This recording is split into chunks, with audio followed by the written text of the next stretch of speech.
You must be the ones tasked by the Academia with renovating Aru? That's right. Good afternoon. I'm Kaveh, and these two are Termezi and Naisaburi. Hey, I'll hate them! Come and introduce yourself! We've met before. This is Thoth, the Ibis King, and everyone knows these two. Afternoon, gentlemen. I've only ever seen these two in murals! Ah, the paintings in the temple. They show us chatting, playing cards, playing chess. Precisely the activities we most enjoy, funnily enough. No, only you enjoy playing chess. We were just humoring you. I wouldn't go that far. Back to the matter at hand.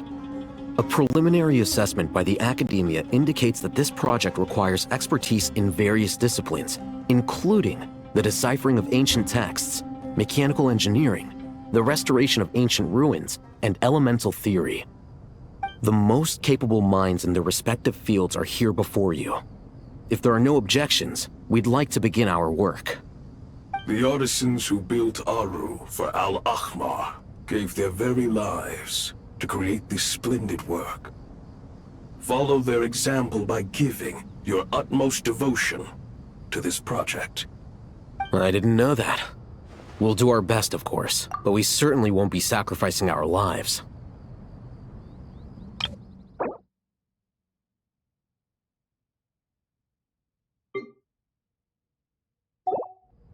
Such brazen words. Humans these days are a far cry from their ancestors. What little respect you show for King Deshret. No, that's not what he meant. Please, don't mind him. He shares your sentiments, just not your, penchant for hyperbole. Assuming that's what you were going for? I just think it's important to manage expectations. Forgive my lack of courtesy, but we simply can't sacrifice our lives to the gods on completion of the project like people in the legends of old. Here's a first draft of the project proposal for your perusal.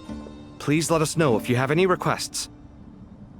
Normally, I'd have made it look a lot more visually appealing, but we were really pressed for time on this occasion. I hope you'll forgive me if it's a little rough around the edges. Naturally. If my fellow ministers deem this meager display of respect sufficient, I suppose I can consider agreeing to their proposal.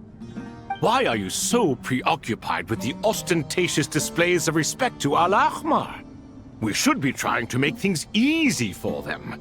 You never know. We might have to rely on these young people to look after us in our old age. Exactly. This is Aru's mainframe. Be reminded to use it with great caution. We certainly will. Thank you for your assistance. You may attempt to lay out punishments should you so desire, though I'm afraid it would be futile. You and I both know that certain components of Aru can only be operated by humans. King Deshret always believed in humanity. Still, the reason that Aru's modules are designed that way is not so much because he trusted them, but more because he was wary of you. Is that true? No wonder human artisans helped to build Aru then. He actually required human assistance to create his greatest work. Naturally. Have you noticed that the Goat King keeps giving superficial responses? It's like he's just going through the motions and leaving the real debate to his colleagues. He understands the art of perfunctory speech. That's what earned him his position as the Minister of Ministers. It seems the rumors about King Deshret being a poor judge of character are baseless after all. Excuse me for being blunt, but it sounds suspiciously like you're putting yourself on a pedestal and mocking me. You're mistaken. And while there's nothing strictly wrong with making every conversation about yourself, it's not exactly a positive tendency either. You? Whatever. I knew it'd be like this working with you. All right, let me past. I need to look at this console. It's your job to activate it after all. Let's begin. Everyone, please proceed with the external checks and preparations as per the procedures outlined in the engineering plan.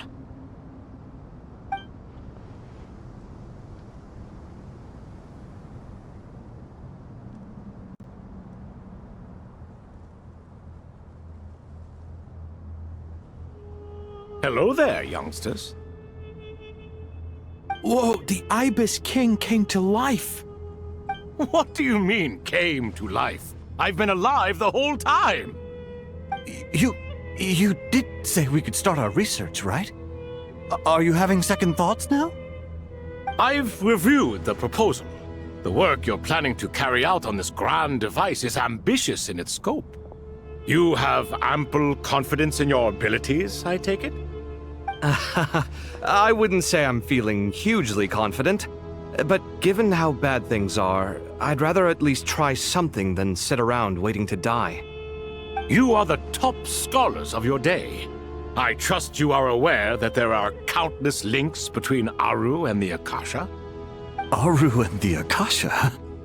But I thought the Akasha was the Academia's greatest technological accomplishment, created years ago by the Dendro Archon to help her people access knowledge. And you too? Do you not know either? You've read the instruction manual, right? You tell them. An instruction manual? The Akasha has an instruction manual? The Dendro Archon is a kind and thoughtful god indeed. It used to sit on a shelf in the corner at the House of Dana. Not the most popular read. If the manual is to be believed, Aru was in fact the original inspiration for the Akasha system. what? But there are so few records about Aru anywhere. And practically none of these scientific expeditions into the desert had anything to do with it. Ah, but this is something you could not possibly have known. You may have heard many stories about the desert, but what is the most important aspect of history?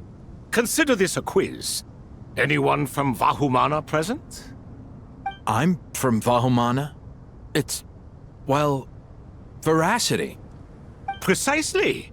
And a large part of veracity is the chronological order in which events occur. I may as well tell you. In the beginning, Nabu Malikata, the goddess of flowers, descended upon Sumeru. The glory of the heaven was within her. She brought life, oases, and knowledge to this land. Then she created the Jinn, enlightened them, and ordered them to serve her. Two other gods also walked upon this land where wisdom flowed in abundance, and the three met beneath the great green trees. It was the first and greatest alliance. We should speak with reverence of this covenant between the three, which transcended both time and life. For they promised that in Sumeru, wisdom would be shared with all. All the great changes in Sumeru's history began with the goddess of flowers. For King Deshret's sake, she pried into the secrets of Celestia, and for this was burned to ashes by the flames of wrath. So grieved was King Deshret by her passing that he lost all interest in state affairs and devoted himself instead to the knowledge that she had brought back. It was after learning of the technology from that floating island in the sky that he first conceived of Aru. And so, the Akasha was inspired by Aru, while the basis for Aru itself came from Celestia's technology. Well, if the two share a common technological origin, then connecting one system to the other is an entirely feasible idea. Unbelievable. Have you no reverence at all for celestial technology? No, I do, but there's no time for that. The schedule is too tight. Blame it on the deadline. Perhaps you could try coming up with our cutoff dates. You know what it's like having to turn around 5 different drafts in one day? I wouldn't wish it on my worst enemy. Yeah, also, Sir Ibis King, you don't plan on getting directly involved at all, do you? Yes, well, You strike us more as having come to give a popular science lecture. Or, wait, does this count as more of a first-hand witness statement? Neither. Anyway, this sounds like far too much work for me. Still, if Aru is so powerful, why didn't King Deshret use it for more ambitious ends? Because it was never fully completed. King Deshret had grand plans, but he perished before they could come to fruition. In the beginning, his wish was to create something that could rival the very world itself. The Lord of Flowers sacrificed everything for that ambition. What he desired, she bestowed, and thus was knowledge brought into the world. Her courage and sacrifice had to be honored with the most splendid of monuments, or King Deshret would surely have deemed it a grave injustice. And that monument, built from knowledge and technology, etched with a sacrificial and courageous love, even in its unfinished form, it deserves to be treasured. At that time, King Deshret said the following to the Lord of Dendro. Since we share an eternal covenant, I shall never be your enemy. Hence, the fruit of wisdom from the heavens is not to be devoured. Remember, it is not that I lack the power to become the enemy of wisdom. Yet you and she have taught me much and shown me kindness. For this, I cherish you both. In the end, Aru was only used to store a portion of the souls.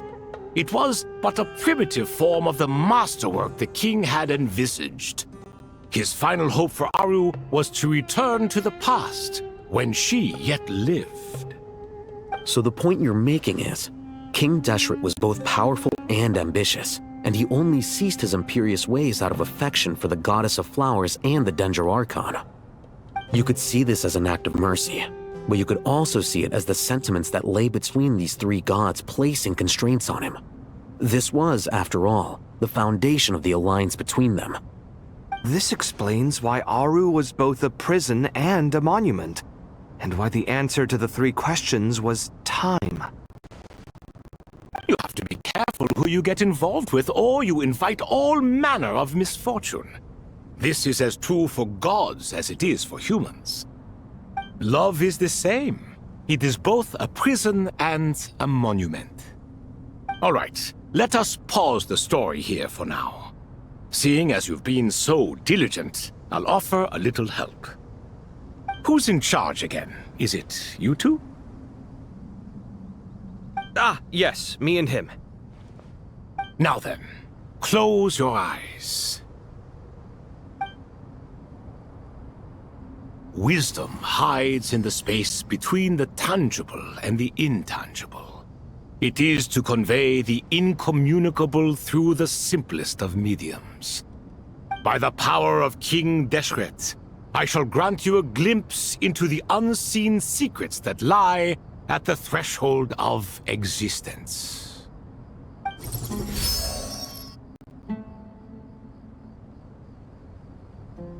Where did this come from? Is it a new mechanism? It looks more like some form of externalized information. You've rendered it visible?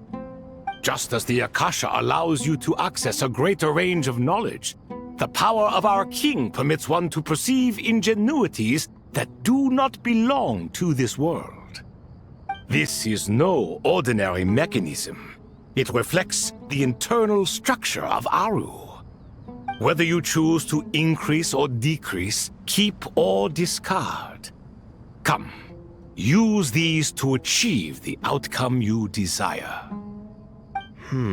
Looks mechanical to me. Better let me handle it, just in case. But wait, how do I get up there? Turn around. So that's where the elevator is!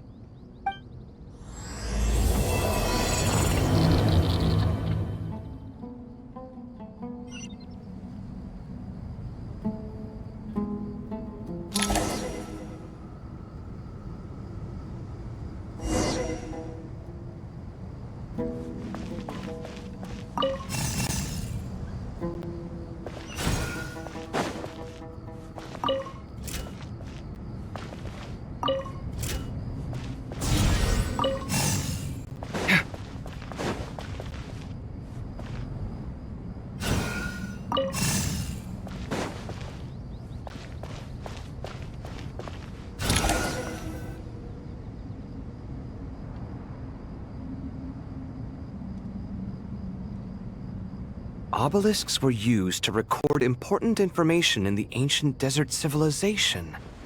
Hey, Alhaitham, there's some writing here I'll need you to decipher. I've sent it to your screen. Do you see it? Got it. It's a little blurry, but I should manage. Take a look and tell me what it says. Oh, and I'll send any other similar text directly to you from now on. Let's start with this one. It's a variant of an older script. Herein lie verses written for the Yellow Sands. Looks like cultural information from the age of King Deshret. If so, I suggest you delete it. Words thrown together merely for fun. I had no idea Aru kept a record of this. Well, as long as you're certain that this is strictly private information, that's fine.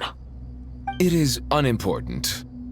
All right, well, I guess I'll start now.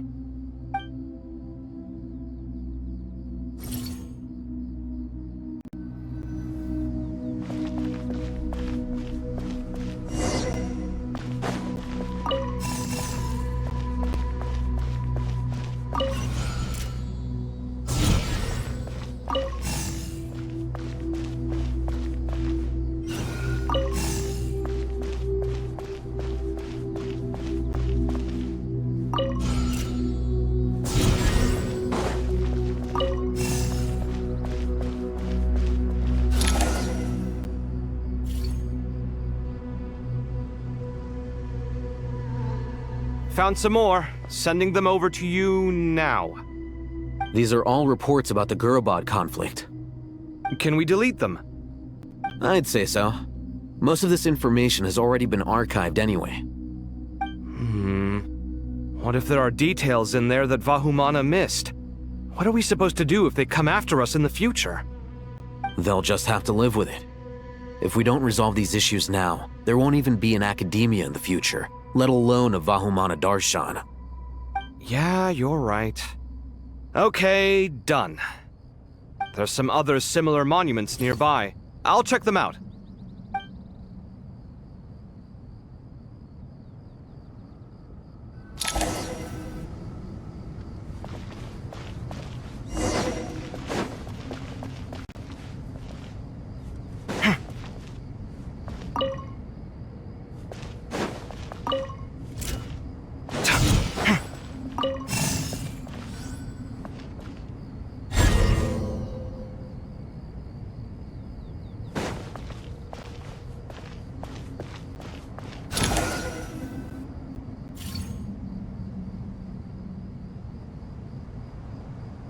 Another monument.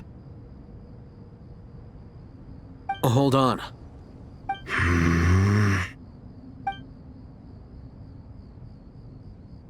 You're still reading it? How long is it? It records the development and governance of the Oasis civilization. Most of it concerns the Jinn, but it also contains records left by the artisans who built Aru. Is it important? Some of it. There was no way for me to read the whole thing in its entirety, so I had to rely on my intuition to pick the parts worth keeping. What about the artisans' records? What do they mention? They're speculations, mostly. For instance, they were wondering how to protect themselves if King Deshret decided to silence them after the construction of Aru was complete. Sounds like pure mythology to me. Surely that kind of thing didn't really happen. The records do emphasize that this was merely their conjecture based on various myths. Still, the artisans did leave details of their plans to survive, including blueprints for their escape route. Even that got recorded? Okay, well, I'll make a copy of this first before I delete it. Is that truly necessary? You won't be needing those. No, the blueprints are important. I want to keep them as a memento.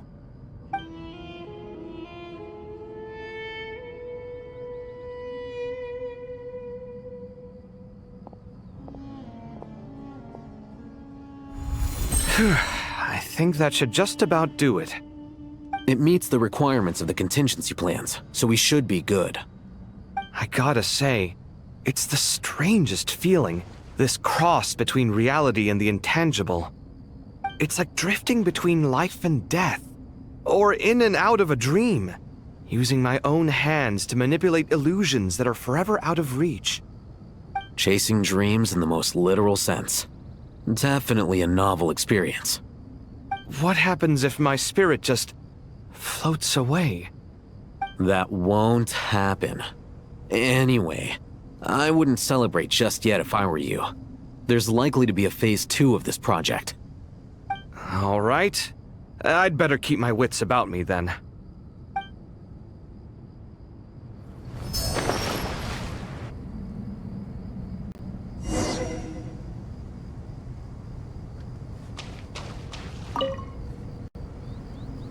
I expected that the outside world no longer respected the ancient gods, but even so, I do find the tone of these youngsters to be dreadfully impolite. It should hardly come as a surprise to you. I remember you saying the same thing last time. I assumed that was just a one-off. I did not realize it was the norm. Don't you think that young lad's matter-of-fact tone sounds familiar? It bears a rather uncanny resemblance to you, Goatee. Surely a sign that he is a man of rare intelligence. Ugh. The rest of them, though, much better. The blonde-haired one, for instance. So sincere. That's the kind of kid I can respect. Oh, really? Well, what about your disciple, Nefer? She's about the furthest from sincerity that a person can get. And now you hit the crux of the issue. Thoth is spouting lies again. He cares nothing for sincerity. He likes Nefer simply because her personality is just like his. Thus, in giving his approval to Nefer, Thoth is simply validating himself. The rest is but smoke and mirrors. You have some nerve saying that. There really is no helping you two. Shut up, chess rookie. What nonsense is this? How dare you tell me to shut up? How can you engage in such banal chitter-chatter at a time like this? Aru has been opened. The glory and splendor of a bygone age is about to sweep over the earth like a flood. And you're here squabbling like petulant children.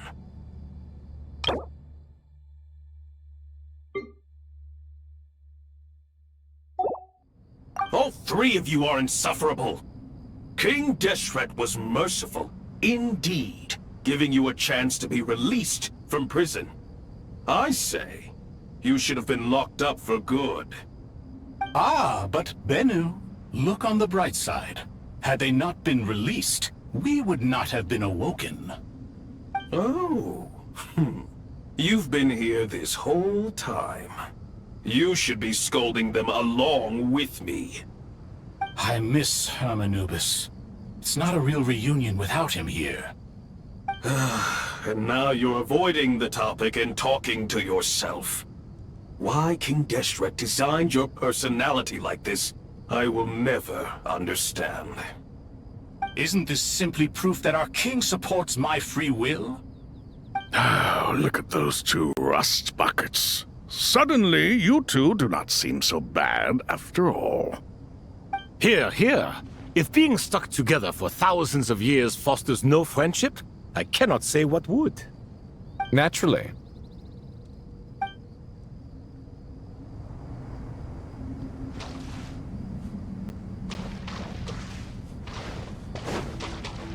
Hip.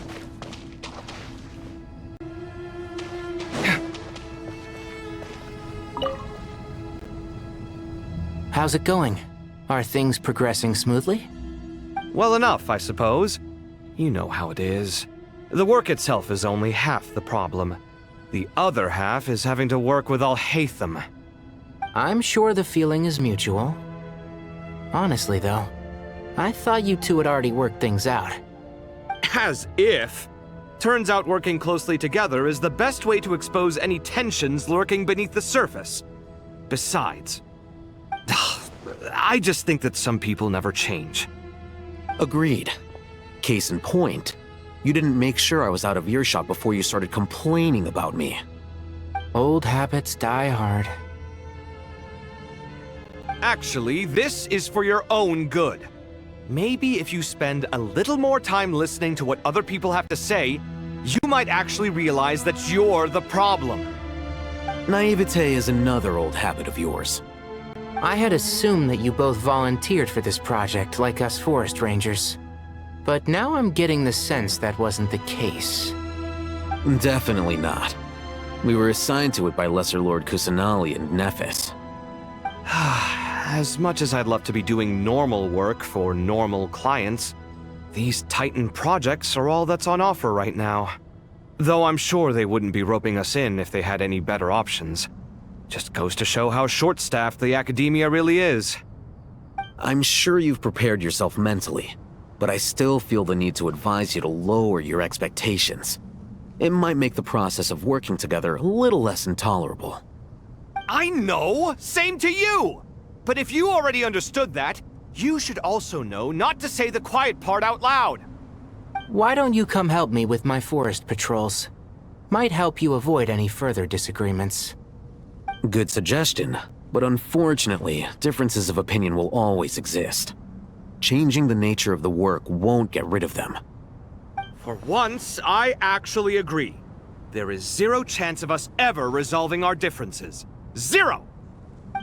But even so, the work must be done. Care for some coffee? I'm glad to see you making progress. Don't act so smug! It'd be nice if you made some too! I feel like even I've made some progress today. In the past, I never would have dared to try and mediate a conflict between you two while you're both right there in front of me. Apologizing probably makes it sound like I'm in the wrong, but... I'm sorry. I was just kidding.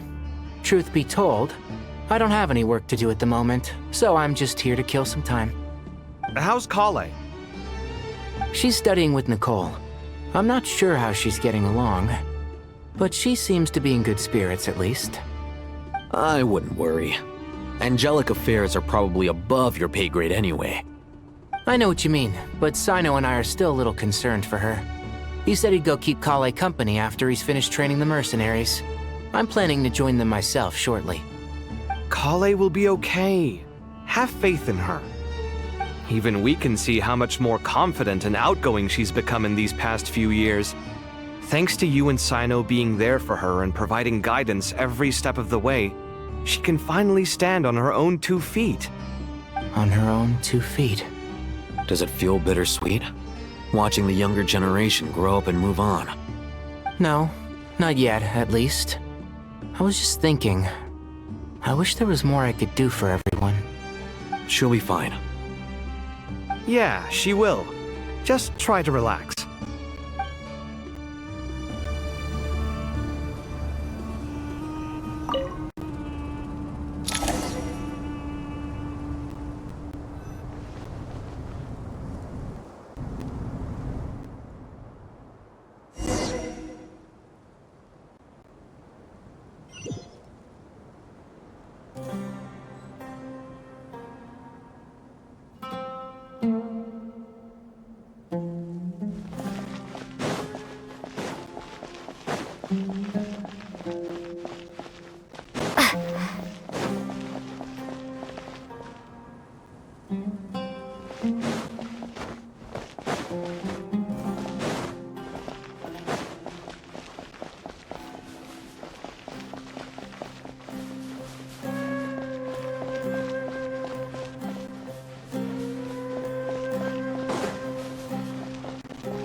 Traveler from afar, do you worry for the fate of Sumeru as well? Whoa! It's so big, the Crocodile King! Greetings, Crocodile King.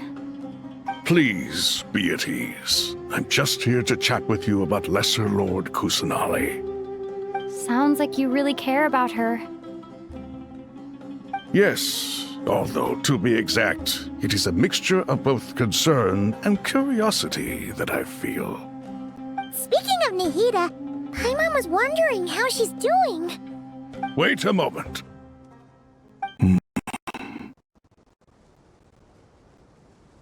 What is it? I tried calling out to a pep, but there was no response. This can only mean that she is focusing all her energy on taking care of Lesser Lord Kusanali. All the gods who served King Deshret seemed super surprised to hear that a pep agreed to help Nahida. Guessing she made a bad impression on you or something. Are you aware of the history between her and our king?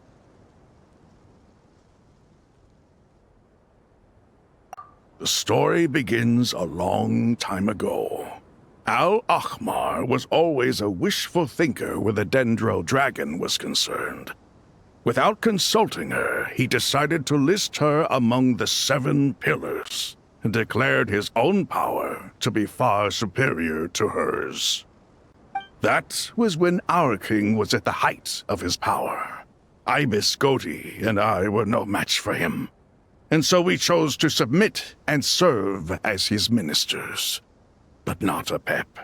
No, she never thought much of him. To a pep, Al-Ahmar's pride and sense of superiority were nothing but ignorance and hubris. In fact, they fought numerous times, but usually the battle ended in a draw. In the end, King Deshret coveted the power of Celestia, only to end up corrupted by knowledge. His final act was to trick the dragon into swallowing him whole, leaving her to bear the torment of his sins. The Dendro dragon stands for the glory of a bygone era. She hated Al-Ahmar and what he represented, all the gods, all the power they wielded. And so her willingness to help the Dendro Archon through this crisis comes as a great surprise indeed. It makes one wonder whether, perhaps, the Dendro Archon assisted her in the past. Yep, Nahida did her a huge favor.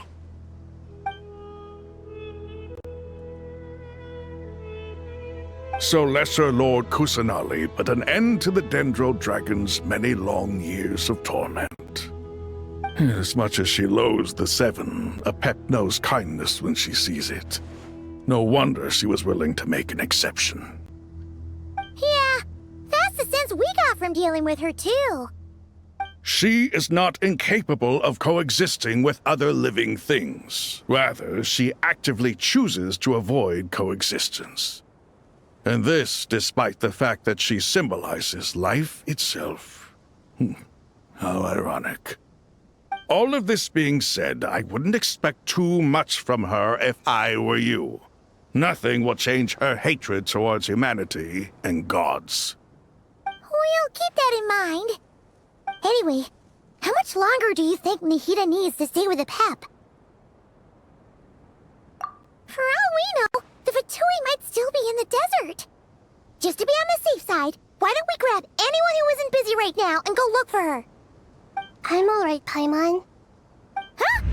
Was that Nahida's voice? It seems the treatment was effective. Since when do my deeds require your evaluation?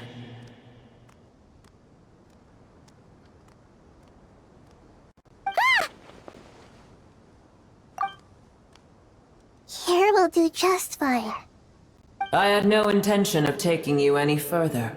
One ought not expect greater generosity than they have earned. You always hide your kindness away like an oasis within a sandstorm. Only those who make it through the swirling winds can know just how beautiful that oasis is, and how much hope it brings. You dare appraise my being?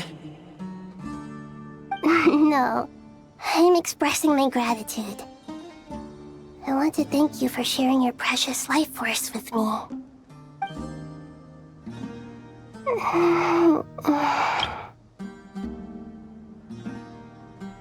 Awake already? You are more resilient than I thought.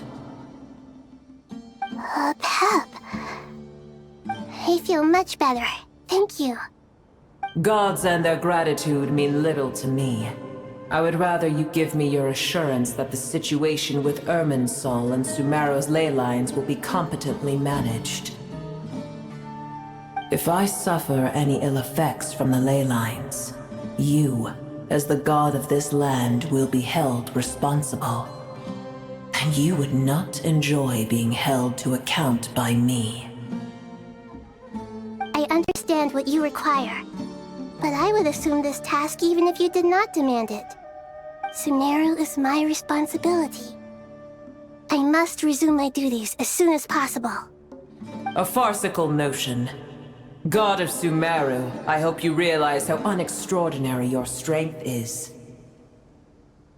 And yet, maybe it is precisely what defines me.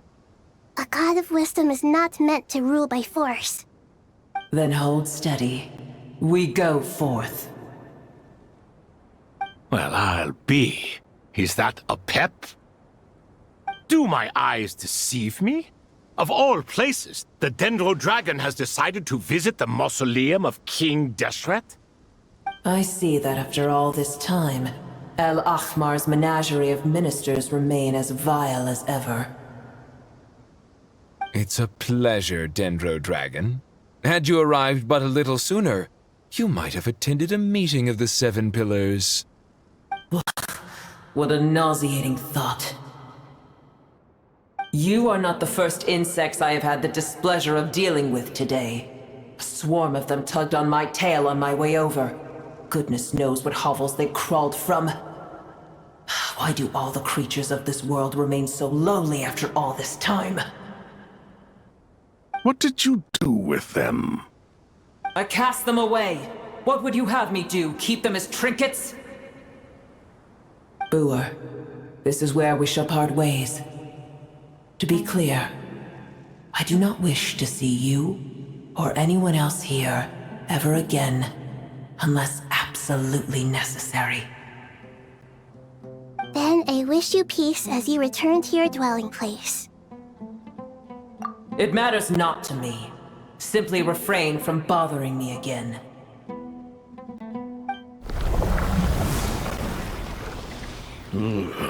A force to be reckoned with. At times like this, I feel glad that she has no interest in any of this. Hold on, just hold on, okay? We're almost there. We made it. Huh? Wait, that voice! It's...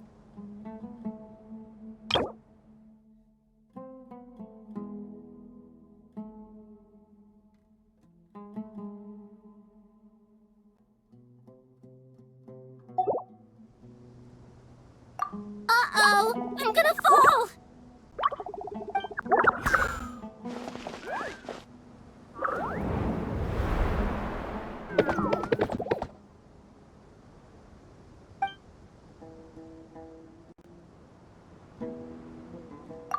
Well, that's a relief. A pair of safe hands indeed. The Dendro Archon's familiars. They are the last thing I expected to see here. Huh? Wait, what are the Aranara doing here? Don't you guys hate the desert? Obviously I was worried about the Dendro Archon. I've been supporting them with my Pari powers the whole way here. Oh, you seem pretty nervous. Is it because there are too many people around? Not just people. It's all these non-human beings, too. It's hard on them.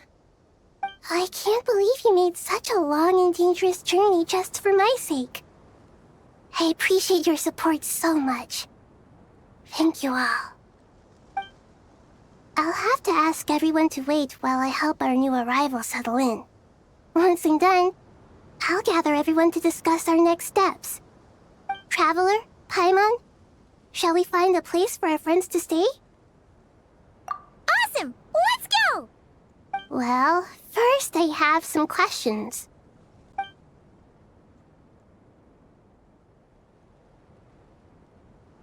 Okay, I think that covers everything. Thank you. We can get going now.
Hello, everyone. It's only us.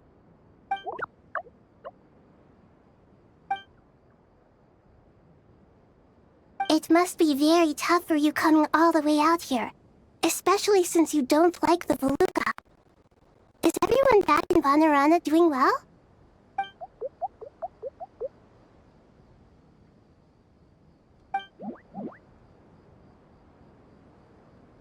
Ah, everyone's here. Good. Are you okay? You look like you were about to pass out back there. Then you're forgetting who I am. Don't underestimate me.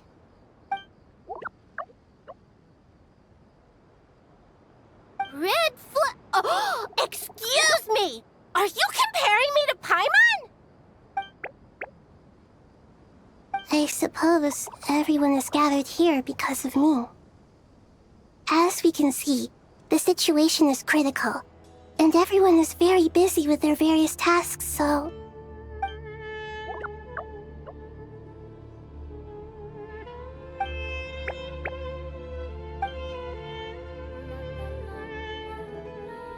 I can't thank you enough. Right now, we're focused on restructuring Aru, processing excess information, and helping restore everyone's confidence. I'm sure you'll find it all very straightforward. I can help too! Just let me know where I'm needed.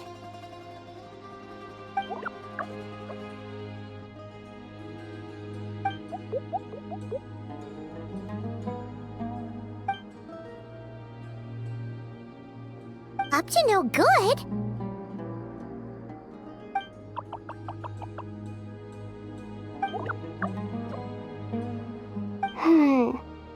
That definitely sounds suspicious. Traveler, Paimon, I have other work to attend to here that needs to take priority. Could I trouble you to investigate the situation Arabalika spoke of? No problem. Leave it to us! Thank you. I'm counting on you.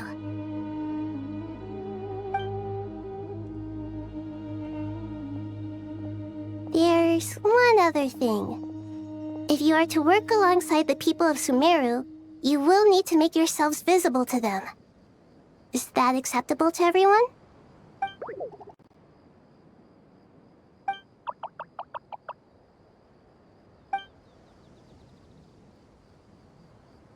There's nothing to fear. No one here will hurt you. But if you do feel afraid, don't worry. Just call my name and I'll be there. Very well. Now, I shall bestow a small blessing upon you all. Whenever people see you and interact with you, from the moment their gaze meets yours, they will experience the most beautiful of dreams.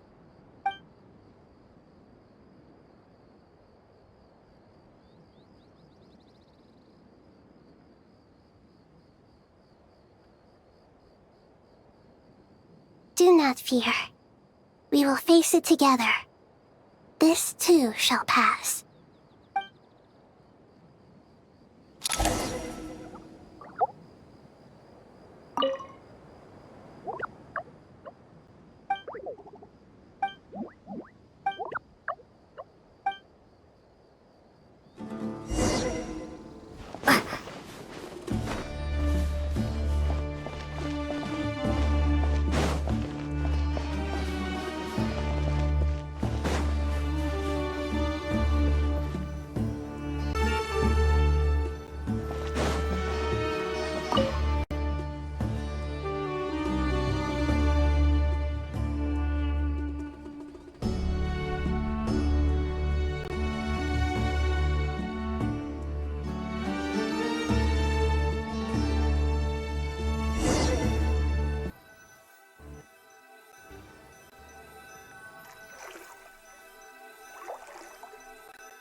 Ah, everyone's here. Wonderful. Dendro-Archon, you're back. Are you recovering all right? You mustn't push yourself too hard. I'm doing very well. Thank you for your concern.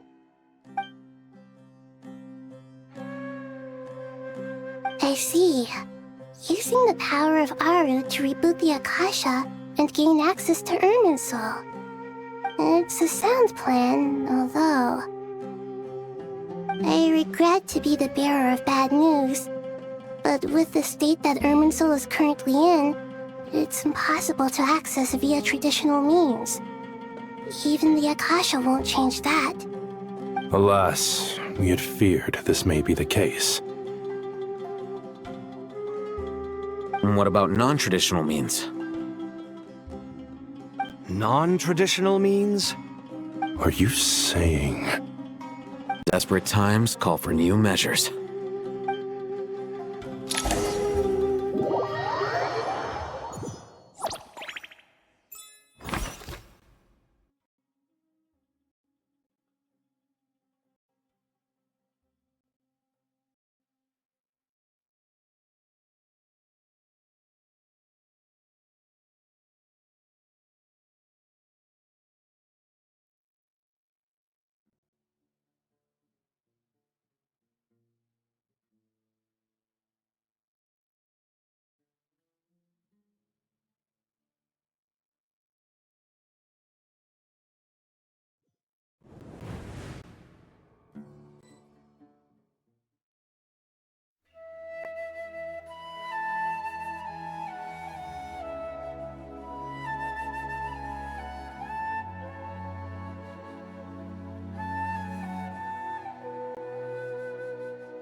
Ah, it's you. Is there a situation?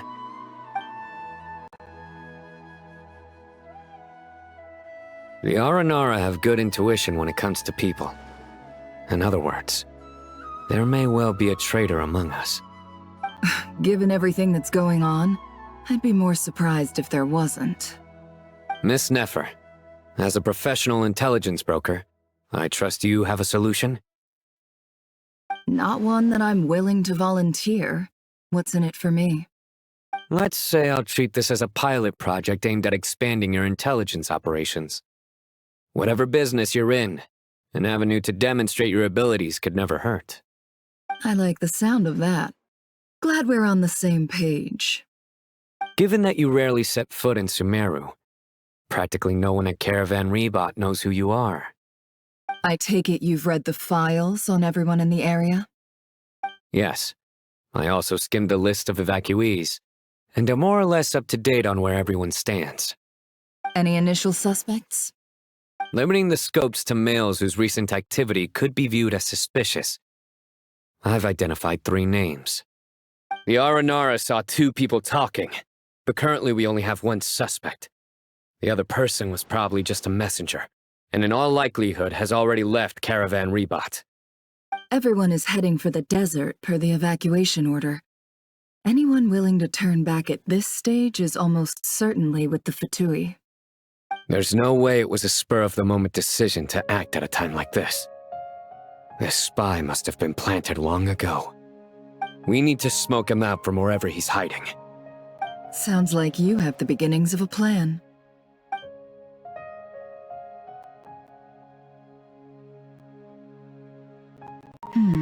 I see. Your suspicions are well-founded. I'd be watching him too if I were you. So far, we still lack solid evidence that he's been bribed. He hasn't made any recent purchases that would indicate he came into some cash. Then let's get closer to him to confirm before we make our move. I can handle it. I'm not based in Sumeru, so barely anyone at Caravan Rebat knows who I am. And you're certain you've never encountered this person in Nodcry? I'm certain.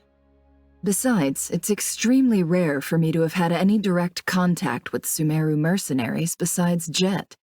There's no way he could have seen my face before. Sino, stay out of sight and wait for my signal. If he raises any red flags, I'll bring him toward the main road. Understood. I'll take it from there. Excellent. Well, it's a pleasure working with you.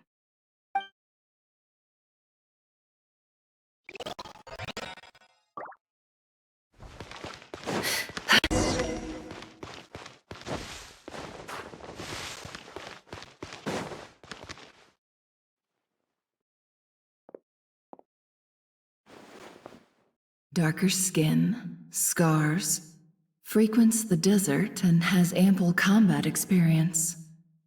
Nothing unusual about how he dresses or acts.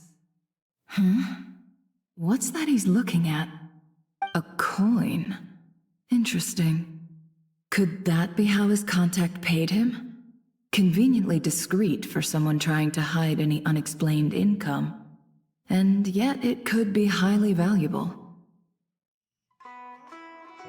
Sorry to bother you. Has everyone here already left? I don't suppose you happen to see a lady wearing a hat? Ma'am, what are you doing in Caravan Rebat all by yourself? The main group evacuated some time ago. Didn't you pass them on the road? My friend and I lost some of our cargo along the way. I didn't want to miss out on potential business, so I told her to go on ahead and meet the client while I retraced our steps. I didn't think it would be so late by the time I found it. And then there was a terrible sandstorm. I guess I must have taken a wrong turn, because I didn't see any large groups on my way here. Forgive me for asking, but just to be on the safe side, could you describe this friend of yours? Sure. She has blonde hair, and she was wearing a hat and a white dress. You'd definitely know if you'd seen her. Yes, I think that does ring a bell. Ah, my apologies. During this exceptional time, the Core of 30 are under orders to be extra cautious when dealing with unknown people, whoever they might be. I understand. Well, sir, is there anything else you need to know? If not, I'd better try and catch up with them. Hey, wait! They left a good while ago now. You'll never catch up with them on your own. Why don't I give you a ride? I'm here to collect the last few people anyway. We have plenty of carts, so one more won't be a problem. That would be amazing. Traveling with a group will be much safer. I'll have to pay you for your trouble. Hey, let's not worry about the money for now. Wait here a moment. Once I'm done packing up, I'll take you to join the rest of the group. All right, thanks. Let me know if you need a hand carrying anything. No need for that. I'm strong enough for both of us. Okay. Well, I wish there was some way I could repay you. Guess it's my lucky day, running into someone who knows what they're doing here. You might have just saved my life, you know? You're not wrong there. I mean, what kind of cargo is so important that it's worth risking your life to get back?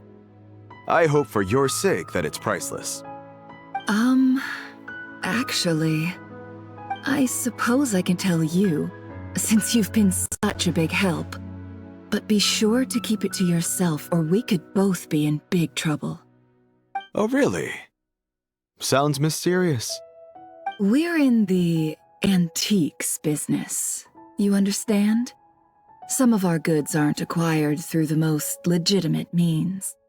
We have to be very discreet when we're selling them. That's why I had to go looking for the missing cargo alone. Ah, no wonder. Well, ma'am, in that case, it turns out that maybe there is something you could do for me. I'm all ears. But to be clear, our commission isn't cheap. Think carefully before you ask. We don't want to ruin our relationship before we even hit the road. I'm sure that won't be a problem. My issue is, I have something that's a little difficult to sell on as well.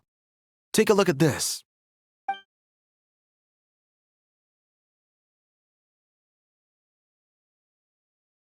Pure gold. That's quite something. How'd you come across it? Dig it out of some ancient tomb? If you look hard enough, there are many treasures to be found in the mausoleum of King Deshret. It has no distinct Snezhnayan markings. That'll be why he's going with that story. And he clearly doesn't want to arouse suspicion, so he's on the lookout for an opportunity to make a quiet trade. Surely you have an existing business partner. Won't they take it off your hands? I hope I won't be attracting the wrath of my competitors by helping you sell this. The shop I used to work with is having cash flow issues at the moment after losing some money. I'm under enough pressure as it is without having to deal with them. On the off chance anything went wrong, I'd never get my money back. I understand. Gold is the last thing that traders with cash flow problems want to see. Well, in that case, I think we can work something out. As it happens, I'm just about done packing. Shall we make a move? Sure. Let's walk and talk. This evacuation was a huge operation. They needed a few people to stay behind and tie up loose ends. And I ended up being one of them. You're lucky you ran into us in time. I certainly am. I don't know how this happened. One thing led to another, and look how it ended up. I just hope our client doesn't get spooked and cancel their order. Fingers crossed. But either way, life goes on, and we all have to make a living somehow.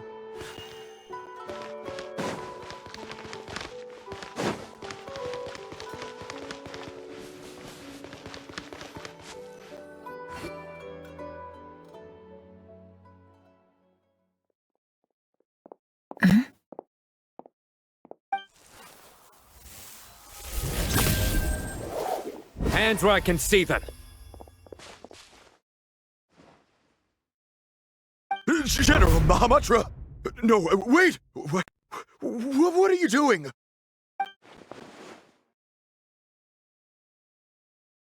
This is the coin? Good. Sadly, you won't have the chance to spend it. Nicely done. Looks like Sumeru's Matra are a well-oiled machine nowadays.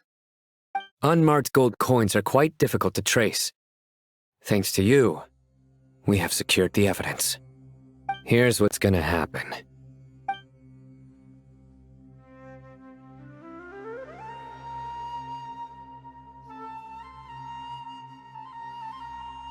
Southeast from here, leeward side of the hill. That's where he's meeting his contact. Great work. Candace tells me your interrogation skills are highly effective. Hers are quickly catching up. She's improved a lot in recent years. Looks like it's over to you for the next step. Because I'm quickest on my feet? Because you know how to trail a target. Plus, it'll be easier to monitor their activity from the air. Fine. I'll be quick. One more thing. The Traveler just brought a message from the Dendro Archon. Once you're done with this, we're to meet up at the mausoleum of King Deshret. Got it.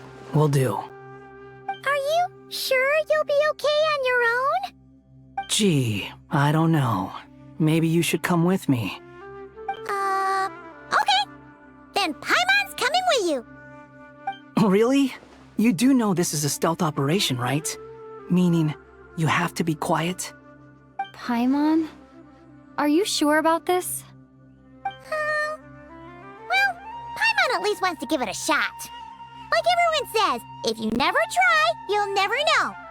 Besides, being the best guide in Teyvat has to count for something.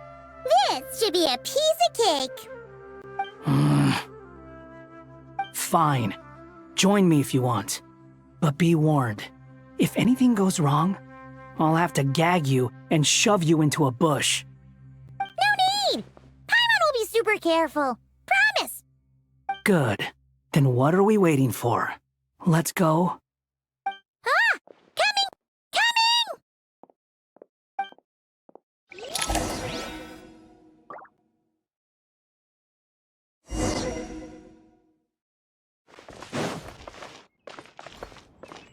Quit following me.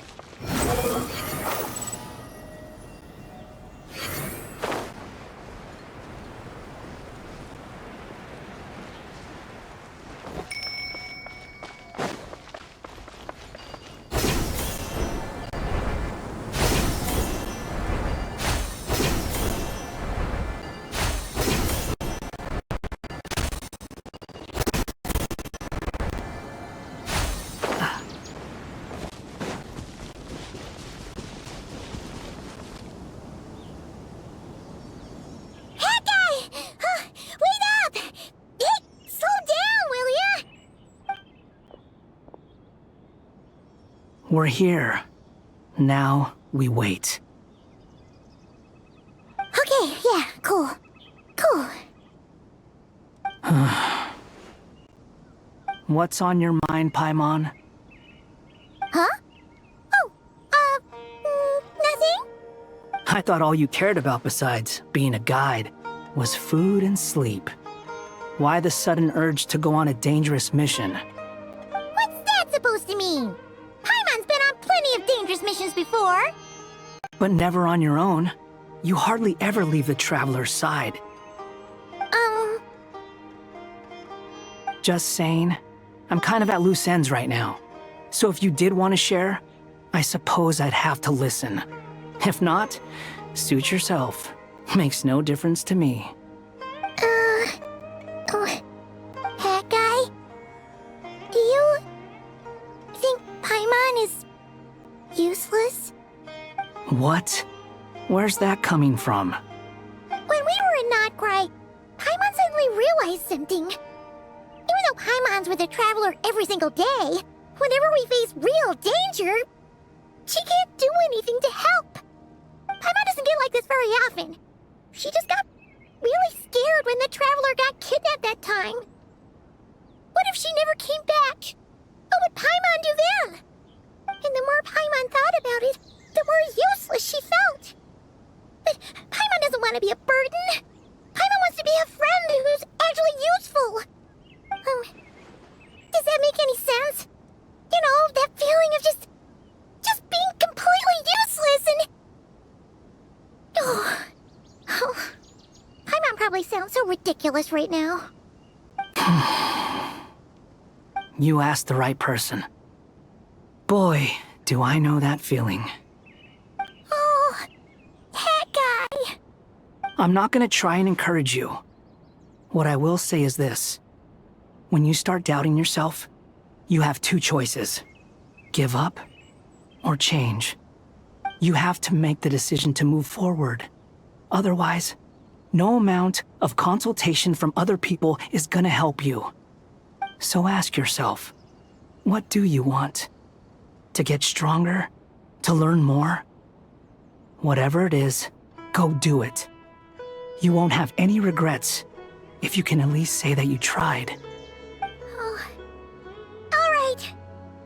Something's not right. Shouldn't they be here by now? Paimon, is it just me? Or is it a little too quiet around here? Should Paimon take a look? We'll give it another hour. If nothing happens, we head back. Okay.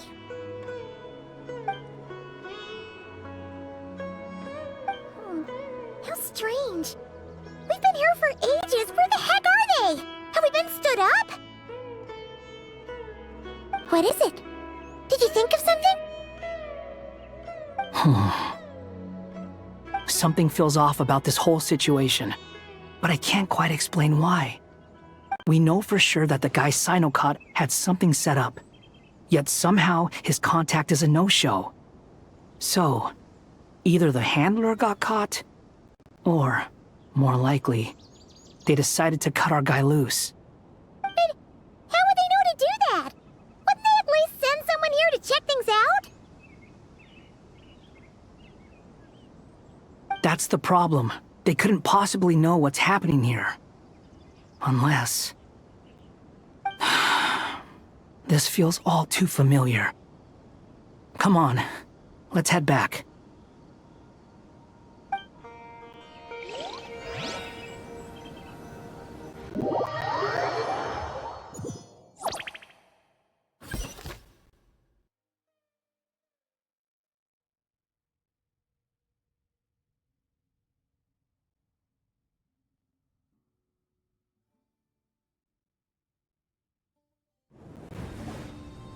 Even though this isn't a formal meeting, I'd still like to start by saying how grateful I am to each and every one of you.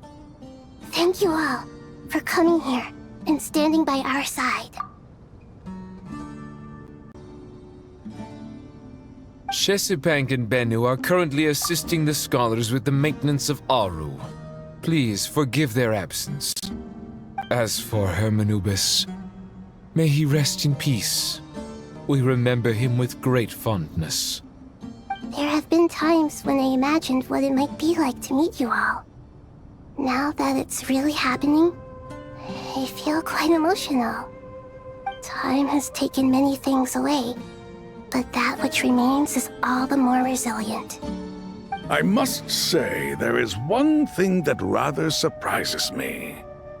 You appear to be in good spirits, Lesser Lord Kusanali. But even so, I can sense that the life force given to you by the Dendral Dragon has far from fully resolved the problem of your vitality. Oh no! So even a Pep's power didn't work? Don't worry, Paimon. It worked very well indeed. The issue is how closely I am tied to Irminsul. Until the problem with it is resolved, there is no way I can fully recover. Sumeru has undergone tremendous changes during your absence. When gods pass away, inevitably, people's faith in them grows weaker. You must have sensed it already. Your power is not what it once was. Regrettably, this is true. I too have grown weaker due to the effects of Irminsul. Right now, we're all in quite a sorry state. Then what do you suggest? We take all the help we can get. Sumeru is our shared home. You and I, gods and humans alike. We must unite all our strength in this moment.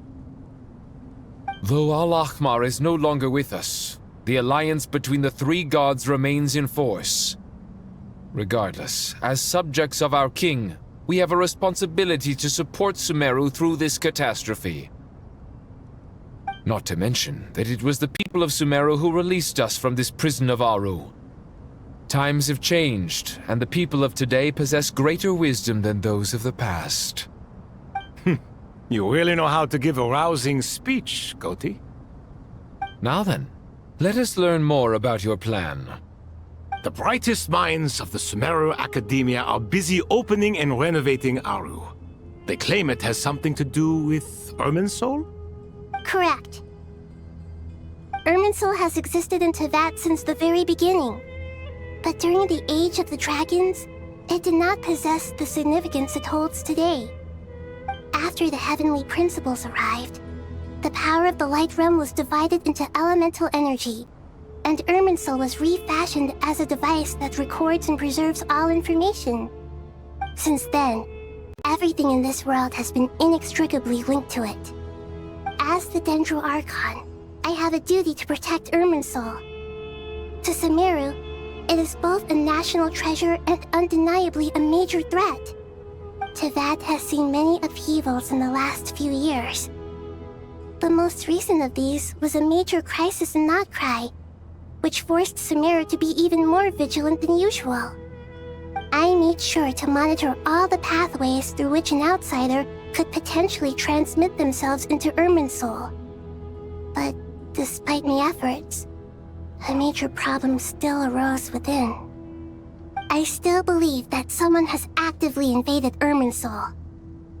But rather than taking any of the pathways I referred to, the intruder chose instead to utilize the most direct route, and the only one that cannot be protected against, by entering Irminsul through death. I see what you mean. You cannot simply stop all deceased souls from returning to the ley lines because of a potential invasion that could occur at any time. That's right. As important as it is to guard against external threats, I couldn't allow myself to stop the souls of the departed from finding peace. Please, understand how difficult this predicament was for the Dendro Archon. Defense has never been an easy task. After Irminsul was invaded, my authority was quickly restricted. Soon after that, the tree began denying access to any connections. I'm sure you feel responsible, but you are not to blame. No one can predict every possible disaster. There will always be trials and tribulations for the world to endure. But the people of Sumeru should not have to endure this. We must find a way to break through the lockdown and connect to Irminsul. And this is why you need Aru. Yes. The only thing in Sumeru capable of rivaling Irminsul in terms of overall function and performance is Al-Akhmar's legacy, Aru. All I managed to do before falling into a coma was make some minor adjustments to Irminsul.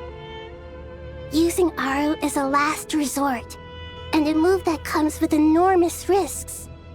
The Scholar's initial plan was to borrow Aru's power to reboot the Akasha, then use the Akasha to connect to Irminsul and investigate. Unfortunately, Irminsul has suffered far greater damage than they first thought, rendering that plan futile. To rise to the challenge, we had to resort to more extreme and far costlier means. This has led to a number of new contingency plans. To reclaim Irminsul, her brightest scholars have made further modifications to Aru with multiple goals in mind. I thank you all for giving them your blessing in this endeavor. Human wisdom has clearly improved over the millennia. You have not only our support, but that of the Jinn, the Aranara, and the Pari. Together, we will do everything in our power to save Irminsul. By the way, when you spoke earlier of an intruder, it almost sounded as if you knew who you were dealing with and what they were capable of. Well, since you ask.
Master Tainari!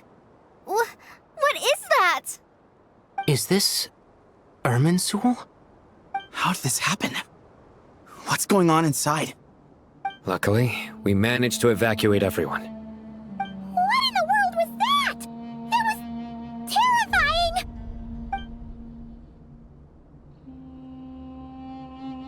Oh my.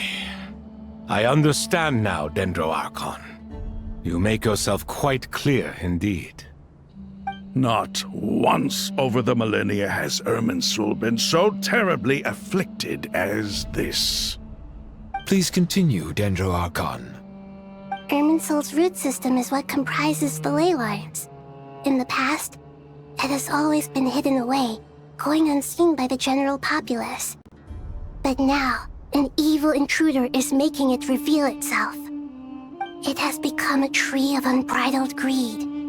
A clear sign that a deranged experiment has advanced to a new stage. Blasphemy. From where I stand, an experiment in the name of blasphemy sounds rather improper.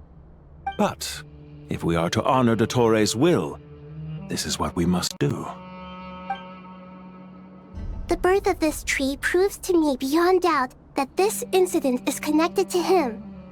But to explain the situation in full, there is someone I need to tell you about.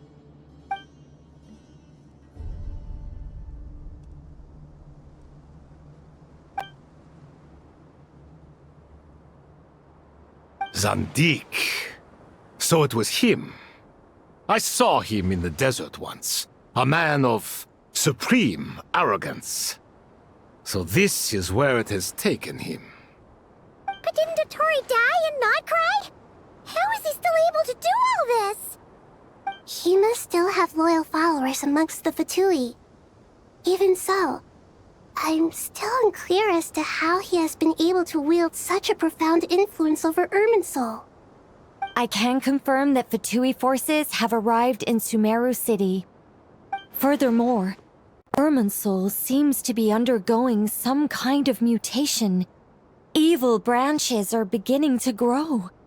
Things that do not belong to this world are slowly but surely materializing. Sorry, I couldn't think of any other word to describe it. They don't seem to be fully formed physical entities yet, after all, but they are gradually becoming real. A baleful tree climbing up into the heavens. Speaking of Dottore, I have some information on that front as well.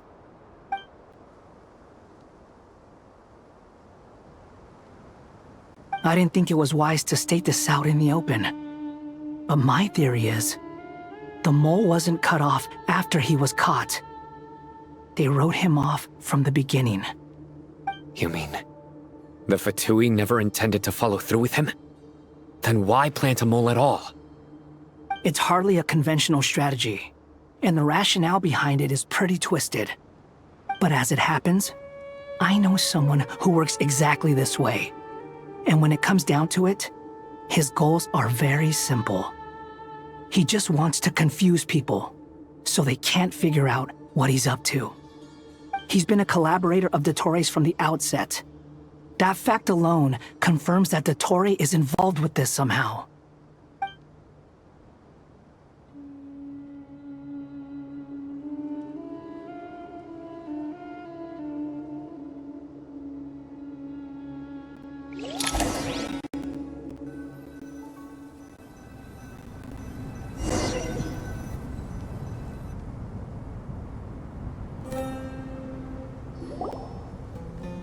There is still much to be done. Everyone, please remember our core strategy. As per the discussions, the following groups must act immediately. Mr. Alhaitham and Mr. Kave, the next phase of the Aru renovation project must begin right away. Godspeed to you both. We'll give it everything we've got. The plan looks feasible, but the implementation will require certain resources. General Mahamatra Sino and his team will help to procure the materials required for modifying the terminal. No problem. I've already spoken with Sethos and Hat Guy, and they've agreed to assist me. This kind of thing is best left to the fleet-footed, right? Hat guy? If it's efficiency you're after, we're the right people for the job. Following up on the elemental energy amplifier we discussed, Ms. Dory, I assume you're the one most familiar with the status of this project. Aside from the Dendro Archon, of course. Yep, that's right. Leave it to Lord Sangama Bay. Got it. Well, I'd like Madame Farazan, Kale, and Nicole to support Dory on the technical side. You can count on us. Will do. Rest assured, I'll take good care of Kale. Dia, Candace, and Nefer, you'll be in charge of negotiating between the various parties. I trust you remember our goal. You bet. We can handle it. Good. I believe that covers everything. Tainari will provide ad hoc support as needed, if that's okay. Poor Tainari. Must be tough being Nephis' student. Getting bossed around all day, every day. Hey, don't try and drive a wedge between us, you old rascal. All it says to me is that Master Nephis has faith in everyone's abilities. While I'm nominally here as backup, I doubt there will be many situations where my help is needed. Exactly. Finally, Traveler, you and I will head to the border between Sumeru and Natlan. Once that task is complete, I'll be asking some of you to accompany me to the Eternal Oasis. The Eternal Oasis? I thought that was just a legend. So it does exist after all. Regarding your trip to Natlan, under normal circumstances, a meeting between our two nations would be a far more formal affair. Unfortunately, Sumeru is all but completely cut off from the outside world at present. So regretfully, we won't be able to give the Pyro Archon Mawika the grand reception that she deserves. My apologies for the inconvenience. No point putting too much pressure on yourselves. That goes for everyone.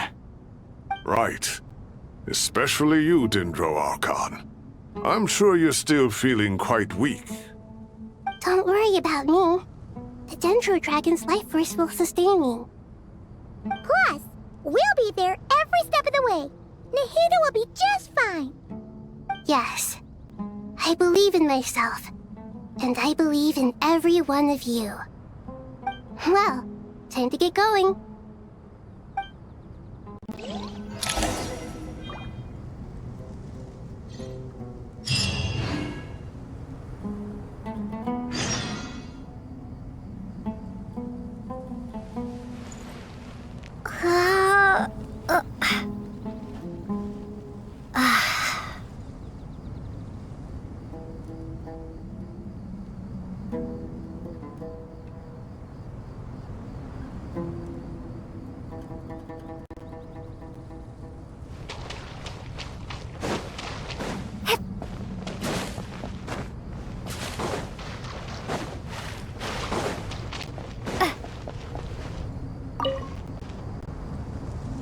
To what extent we can implement the final plan depends on how successfully the Akasha can be modified and configured. And to make sure the configuration works, Aru will also need some further optimization. Yeah, no surprises there. Once we roll this out, any Sumeru citizens who already have Akasha terminals can simply continue to use their existing devices. This still leaves us with a significant equipment shortage, though. Many groups of people were never issued Akasha terminals, including mercenaries, the desert folk, and many others. We'll need a supply of rare materials for the renovation of Aru and the production of new terminals. Right now, the best place to source these locally is from the primal constructs within King Deshret's mausoleum. Time is not on our side here. It's gonna be a race against the clock. The Aru merge and renovation project will have to be carried out by you two. Everything's riding on this, so failure is not an option. Best of luck to you both. As discussed, General Mahamatra Sino and Mr. Hat Guy will source the required materials. Mr. Sethos is quite familiar with the layout of King Deshret's mausoleum. With him accompanying them, things should go quite smoothly. I have every confidence. In the meantime, we may as well take a breather. Makes sense. There's not much we can do until the materials arrive. Get information and stay close. What is this, boot camp? Knock it off. It's just Sino being Sino. You know what he's like. Everyone clear on our mission objective. Look at the excess primal constructs, dismantle them, and extract the required materials. And King Desheret's 7 pillars agreed to this? If they're just sitting there doing nothing, we might as well put them to use. Thoth's words, not mine.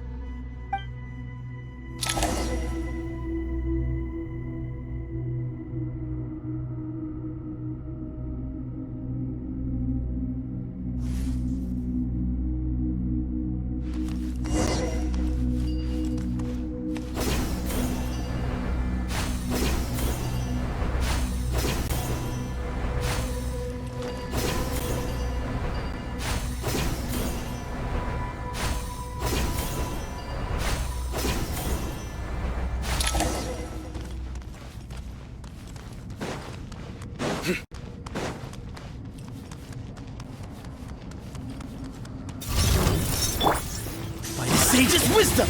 Give me some space! The wind rises.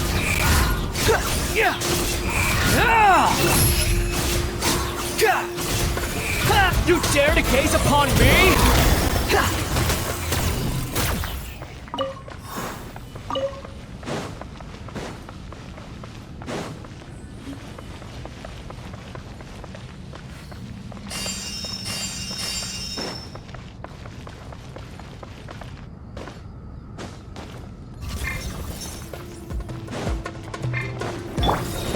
Where you heading? Futile!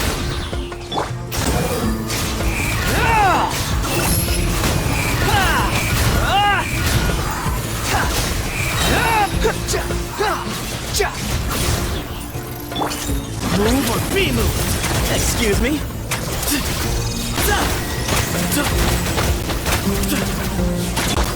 Wretched vermin! Squall fury!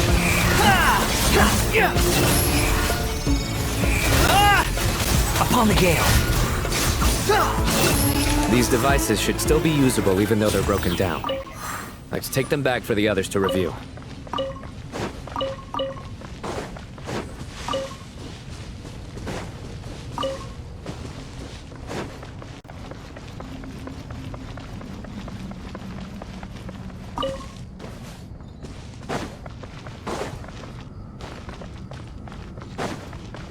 Quit following me.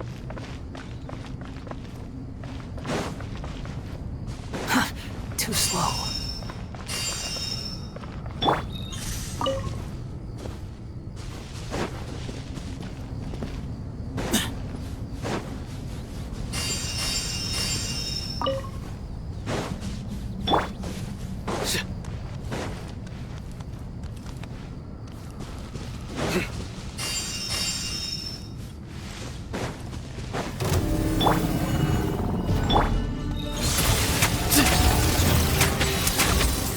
Judgment is upon you. You stay condemned. Their penance is due. You stay condemned.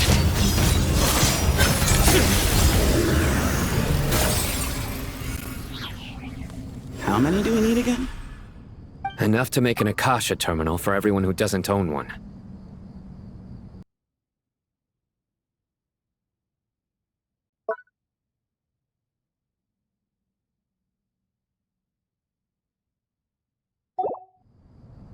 I remember you telling me how revolutionary these Akasha terminals were.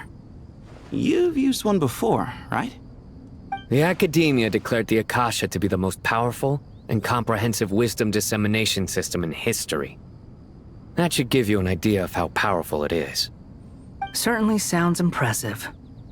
Neither Hat Guy nor I have ever had an Akasha terminal. Well, if it all goes to plan, that's about to change.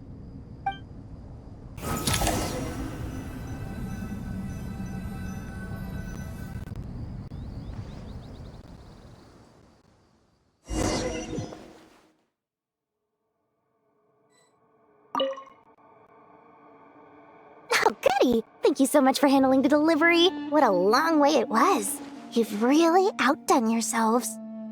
I'm well aware what a bumpy, dangerous journey it must have been. Now, I would have loved to oversee the process myself, but of course, those of us who know the plan can't leave the mausoleum. Oh, trust me, I'm patting myself on the back for my assembly work here. Simply flawless work. But will you really be needing all of this? According to our plan, yes, this is the quantity required. I have no complaints about the quality either. Only the price. So expensive. I heard you covered a lot of the funding out of your own pocket. Oh, that's an exaggeration. The academia provided most of the funds. I just offered a small token of my goodwill. Of course, the real tragedy is how little profit I'm making on this. You know, it's a serious crisis when you can't even make money out of it. It's really quite a beautiful design. And I'm intrigued by how such a diminutive device is able to output the power of the Light Realm. Did you attend the lecture on Light Realm energy, Madame Farzan? I don't believe I saw you there. Of course I attended. I was just a little late, so I had to listen to the whole thing from outside the back door. Ahem. Anyway, I have a perfectly good understanding of Light Realm, elemental and abyssal energy, as well as the relationship between the three. Good to know. Master told me in private that the conversion process between Light Realm energy and elemental energy involves highly classified knowledge that shouldn't be disseminated too widely. But even so, the scholars still shared said information. Well, you can't enforce a rule that everyone breaks. Is that the idea? At first, the Dendro Archon was reluctant to explain it in great depth for safety reasons. Later, she came to terms with it and simply informed my master that we would all have to face the question of survival together. To protect someone from such dangers means keeping them in the dark, but for someone to know and embody the wisdom within, they must understand its very essence. It's an information hazard. We're exposed to danger just by knowing the facts, and just like bait, it lures us in by offering us the solution to our problems. But if you're not careful, you'll end up pursuing it down a dark path. A tricky problem. But today, this big problem has been broken down into many smaller, more trivial ones. What do you mean? Ah, I get it. For instance, you and I share secret knowledge, while she and I take on the risks of life, death, and fate. Something like that? Hey, what? That is not what I call a trivial problem. Well, as they often say in Vahumana, an event that is monumental to the individual is negligible in the grand scheme of history. Generally, the fate of the individual is an insignificant affair. Being from Amorta, where the subject of our research tends to be a lot more personal, I have to disagree. It's hard to dismiss the individual as insignificant.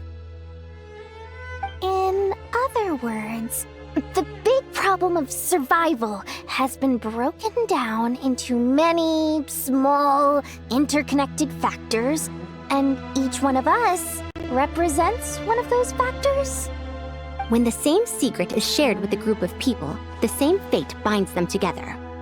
Most people would find this unimaginable, but to us scholars, this is the path that has always beckoned to us. Sharing knowledge is a good way to fight against fate. I will always believe in that. All right, I think that's everything. Thanks a lot. But don't go anywhere just yet. I'll still be needing you to calibrate the equipment.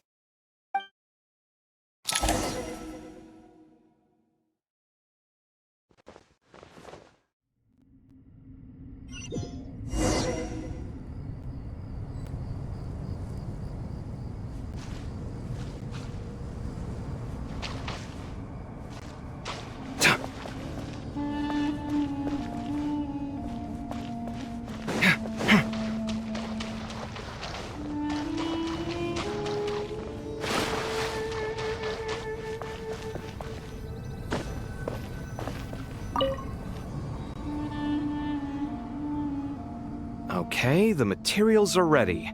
We can proceed with the next phase.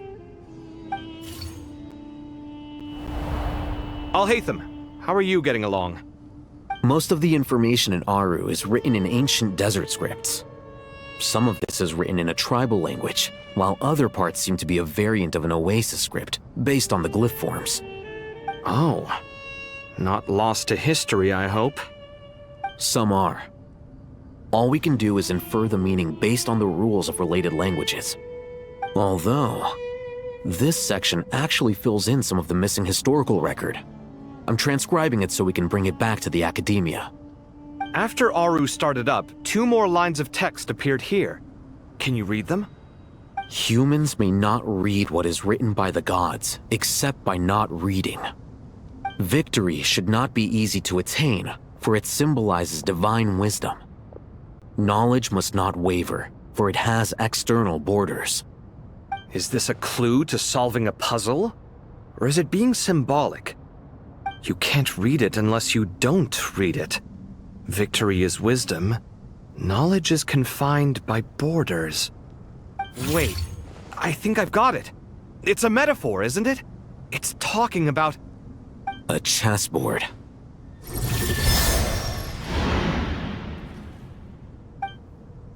You were right. The youth of today are skilled at solving riddles. Have the secrets buried in the desert not been unearthed over the years all the same? Since Aru is a place reachable through wisdom, this day was bound to come sooner or later. Oh, I've always been against overly cryptic sentences. Don't you get tired of reading and writing all that? Ah, it's you 3. Just in time. We've been delving deep into Aru, and now this board has appeared. I've heard this was how you'd while away your free hours. You must be quite the experts by now in that case. It is true. King Deshret's chess games are some of the most well-loved of all his wonderful creations. If you have ever been to Safhe Shatranj, you may well be familiar with the chess pieces you see here. Is this chessboard supposed to be another visualization of the interior of Aru, then? Naturally. Visitors, everything is ready. Only by completing the challenge on the board in accordance with the rules will you be permitted to overwrite Aru. 1 second. It's not dangerous, is it? Dangerous? Why, yes, of course. I should be the one to go, then. Wait for me here. Sounds like the self-confidence of our present company has rubbed off on you. Don't be ridiculous. I'm your upperclassman, and that means I have to look out for you. I appreciate the sentiment, but a game of chess typically requires 2 players. Besides, I'm sure they won't let things get out of hand. Keeping things relatively safe is in your best interest too, isn't it? Fair enough. I mean, you guys are controlling the difficulty, so please don't go too hard on us, all right? Ah, but Bennu said he wanted to put some respect into these whippersnappers.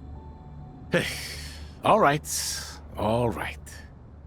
Thank you. Obviously, we'll still try to be careful. This doesn't seem like ordinary chess. Is the goal to defeat the opponent? No, you must enter the board and pass the trials we have placed there. Ready? Let's do it.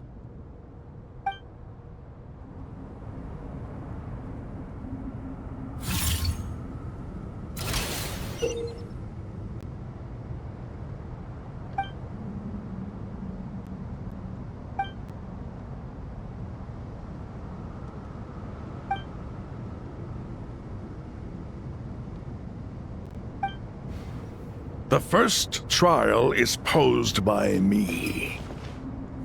I don't think this is gonna stop us. Ah, but the key to this game lies in working together. Otherwise, you will be deemed to have broken the rules. Looks like it's up to me. Marak, can you open it? King Deshret's favorite primal construct. Living on in suitcase form, of all things. Amusing. Ho ho! Excellent work.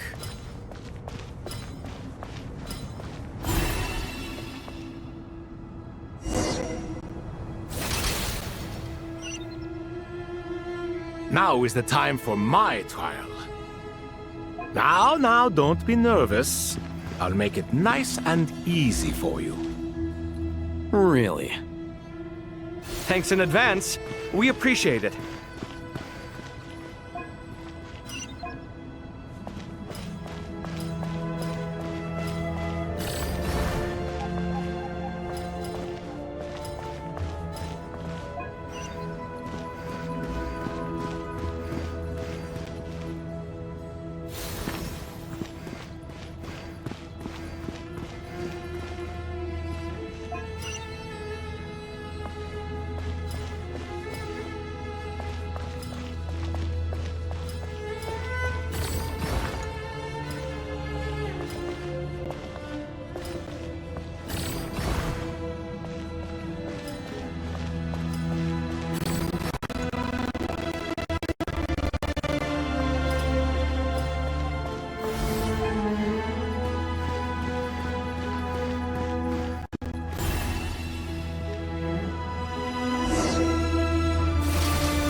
Ibis King, don't you think this all rather inappropriate? You may as well be handing them victory on a silver platter. Do not expect me to follow your lead. Ha! Suit yourself.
Strange time to catch up on sleep.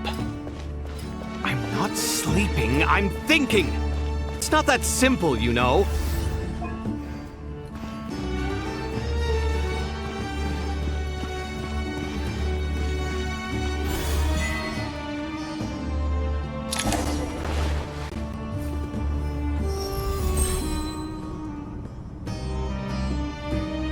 Done. Finally.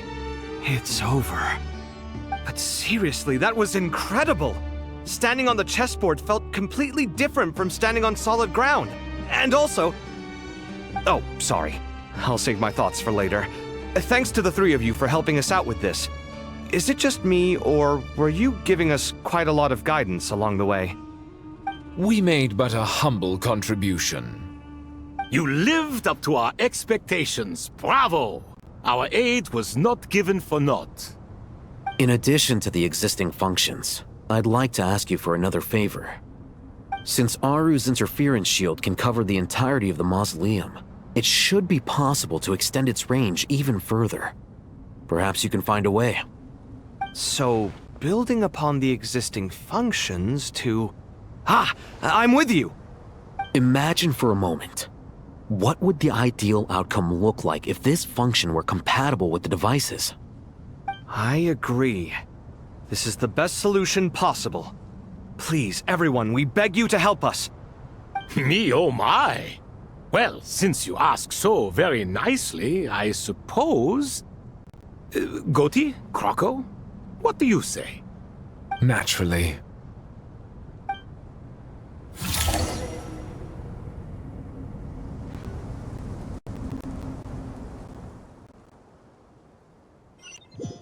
Time to go! Let's go find Nahida!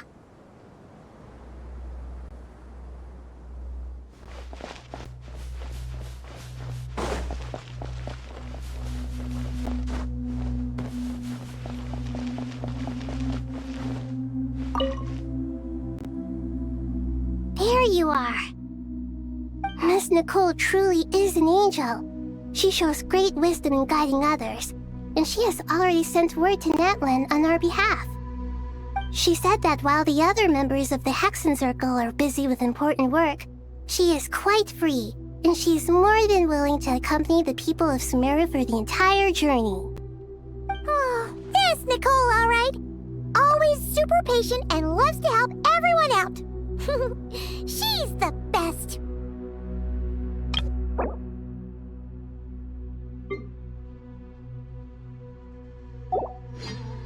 She is. So kind and enthusiastic. Well, time for us to get going. Let's head out.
This should be one of the closest places to Natlan in all of Sumeru.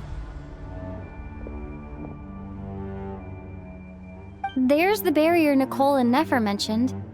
It completely cuts this nation off from the others. But why? Why separate you from the rest of the world now, specifically? And if I'm not mistaken, Irminsul was polluted once before, wasn't it?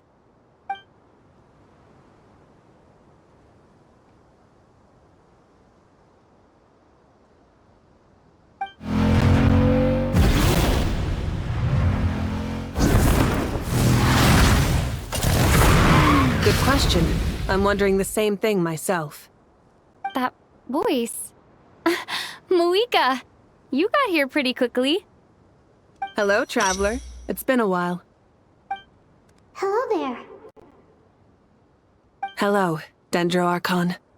Malika, I apologize for asking you to meet at the border on such short notice.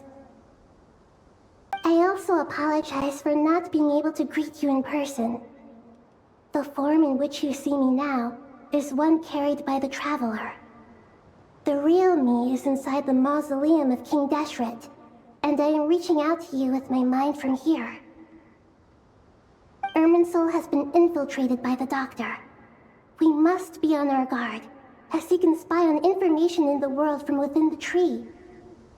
Fortunately, there is no record of the Traveler in Irminsul, and you are still within Natlan's borders. My records will be preserved in the Night Kingdom, rather than the ley lines. As long as the Night Kingdom remains disconnected from the ley line cycle, the Doctor has no way of knowing my movements. Exactly. So by meeting each other in this way, the meeting essentially never happened. No wonder Paimon didn't come. You were concerned that her activity would be recorded by Irminsul. The Natlanese have heard about the situation in Sumeru. With the borders sealed off, merchants have been forced to stop their shipments. It's pretty serious, and you're the ones bearing the brunt of it.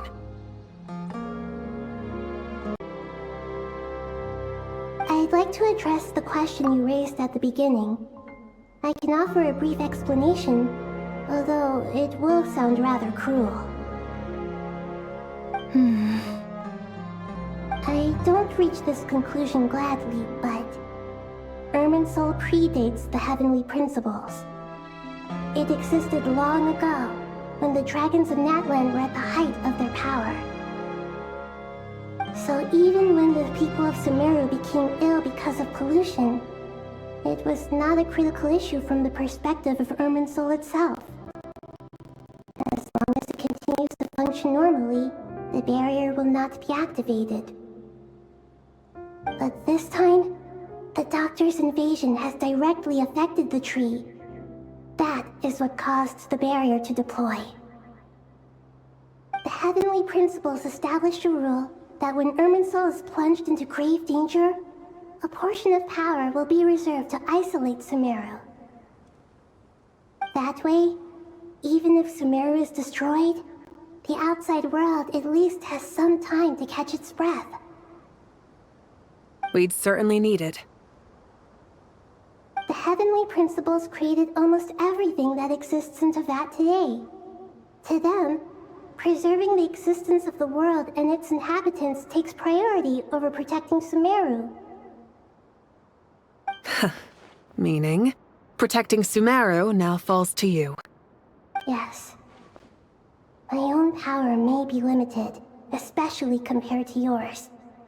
But that doesn't mean that we're just gonna sit around and wait for the end. If necessary, I will utilize any and every means at my disposal. Nicole of the Hexen Circle didn't say exactly what this meeting was about. But after hearing everything you've said so far, I think I can guess where this is going. That's right. Nahida and I discussed it at length. We both know how presumptuous this is, but... You need the pyronosis, don't you? Yes, you guessed correctly. Originally, I only intended to borrow it, but the situation is far graver than I foresaw.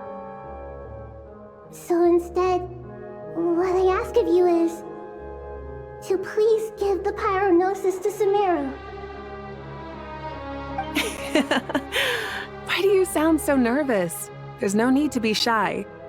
Surely a gnosis is pretty important to a god. I guess, but it's not as if losing it would suddenly render us powerless. But I'm sure you don't need me to tell you that. With all the nations you've traveled to, and all the gods you've met, you must have realized that by now. As far as I'm concerned, a gnosis is basically an elemental energy enhancer. But I don't usually use it. You know me. I like to think I'm pretty strong without it. Yeah. Not about to dispute that. So you see? You don't need to sweat it. Here, take the pyronosis. Uh-huh? Just like that? Uh-huh. Just like that. To tell the truth, I've always toyed with the idea of giving it to someone who needs it more than I do. I know you accompanied Nahida here to try and increase the chance of success. It's a good thing you did, because your involvement is one of the main reasons you've managed to persuade me. Are you sure about this? Handing over your gnosis just because of me? I won't try to quantify it, but trust me. Handing over the gnosis to Tumaini is far from the craziest idea I could think of. Besides, even if you hadn't come here personally, I think I still would have agreed to Nahida's request. Irminsul doesn't just affect Sumeru. It impacts all of Teyvat. I know all too well how difficult it can be to protect the things you care about. So logically, morally, or however you want to cut it, helping you is the right thing to do. You don't need to tell me the specifics of your plan. Where the gnosis is involved, the tighter the secrecy, the higher your chances of success. Marika, my heartfelt thanks go to you and the people of Natlan. Don't mention it. But now for the hard part. How do I actually give it to you? The Irminsul barrier is right in the way. I have an idea.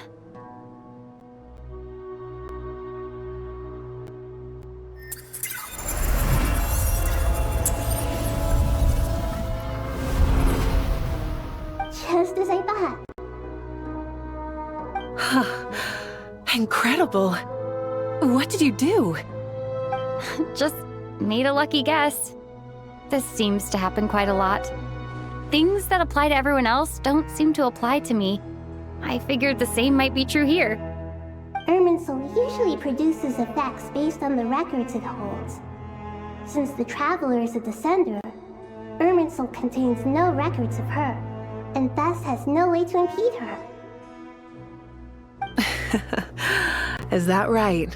You really are full of surprises. Catch. Whoa!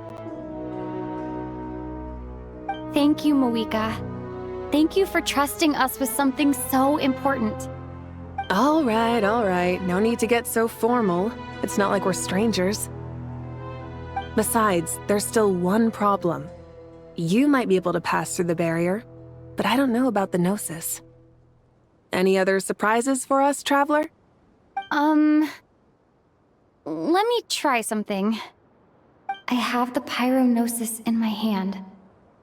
It feels strangely ordinary, not particularly heavy.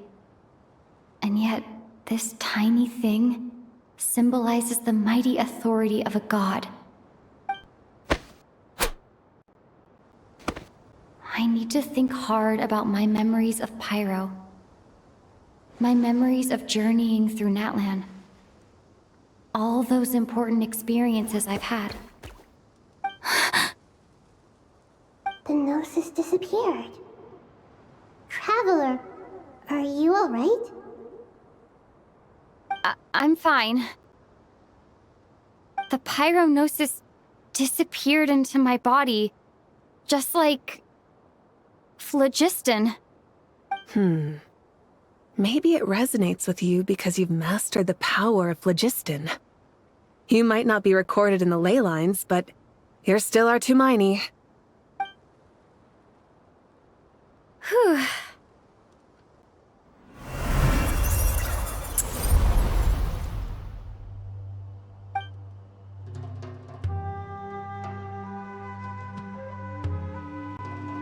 Please allow me to express my gratitude once again, Malika. Pleasure. Well, I've given you all the help I can. The rest is up to you. Good luck. We won't let you down. Yeah, we aren't about to lose.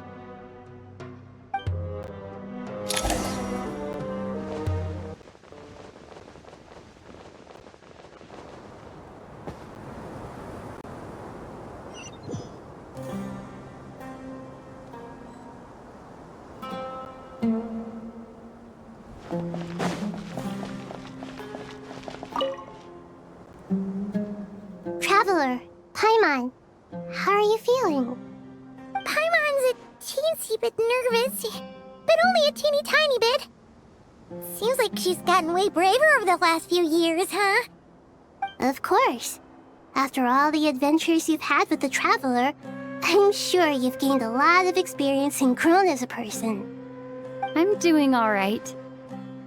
What about you, Nahida? How are you holding up? With the negative effects of Irminsul, I am a bit like a piece of fruit that's been burrowed into by hungry insects and left to rot. I'd be lying if I said it was nothing. But please don't worry.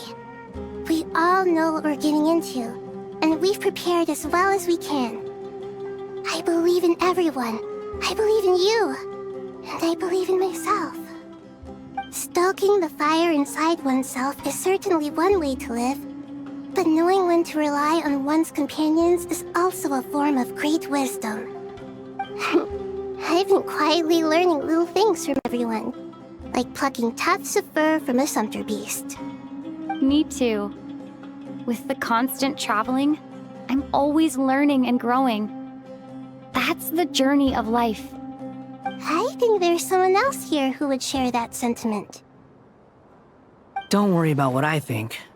I was just passing by and happened to overhear your conversation. What are you talking about, hat guy? This is the top floor. No one passes by the top floor. Says who? You can fly just like I can. I would have thought it makes sense to you of all people. I don't know why, but I feel a little more relaxed now. It shows that you feel comfortable laying down your burdens in our presence. It means that Sumeru is a place you can trust, where you know we have your back. And we feel exactly the same way around you. That's what it means to be friends.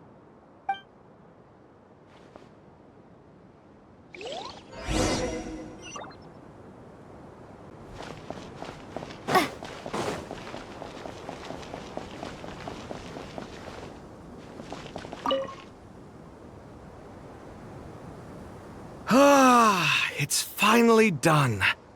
Ugh, but I have a nagging feeling that there's something I've forgotten.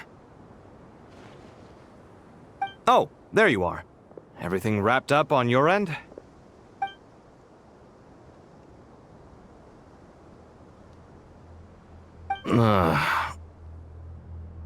Okay, fair enough. That was a pointless question. We were working in tandem, after all. You must really be exhausted. Well, it's been a busy day for both of us. When work ends, you clock out. No looking back. Yeah, we're definitely due a break. Probably a little late to start drinking now, though. I'll stick with water. Here, this one's for you. Thanks. You want a bite to eat? I can grab us something. Or wait, I think there's a stove nearby. Let me take a look. Are you nervous? A little, yeah. Unlike you, it seems. How are you not feeling at all nervous? Because everything that happens next is beyond my individual control. I don't worry about things I cannot influence. What do you mean, cannot influence? You're the one who came up with half of the strategies we ended up using. There's only so much I can do. I was only doing my duty. Was it like this last time, too? You mean with Azar and his accomplices? Yes and no. The situation back then was easier to control, but we weren't as prepared as we are this time. So the enemy is stronger, but so are we. I still vividly remember the way you interrogated me in the library after the fact. Where were you when Sumeru needed you most? If your memory is so vivid, you might also recall that it was you who came looking for an argument.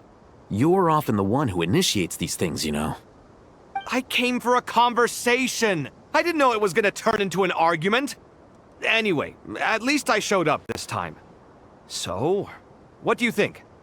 What do I think? I think we're certainly better off for it. It's good having me around to help out, huh? Absolutely. As a citizen of Sumeru, you displayed a remarkable sense of responsibility in the face of disaster. Certainly feels that way. I just shudder to think how the world would have ended up if we hadn't gotten control of the situation. So, do you think this is what impending disaster looks like? The sky is so clear, and there isn't a whiff of decay or destruction in the air.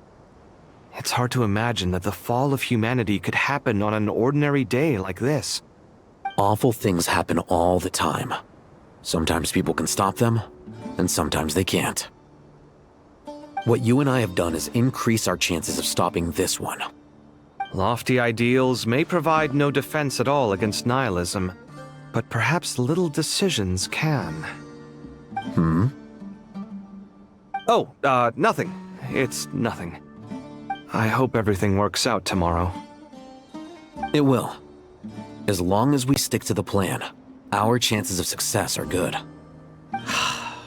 It's really strange. You're my junior, yet you always seem to act more like an upperclassman than I do. I think it's mostly a matter of temperament. Ugh. Walked right into that one, didn't I?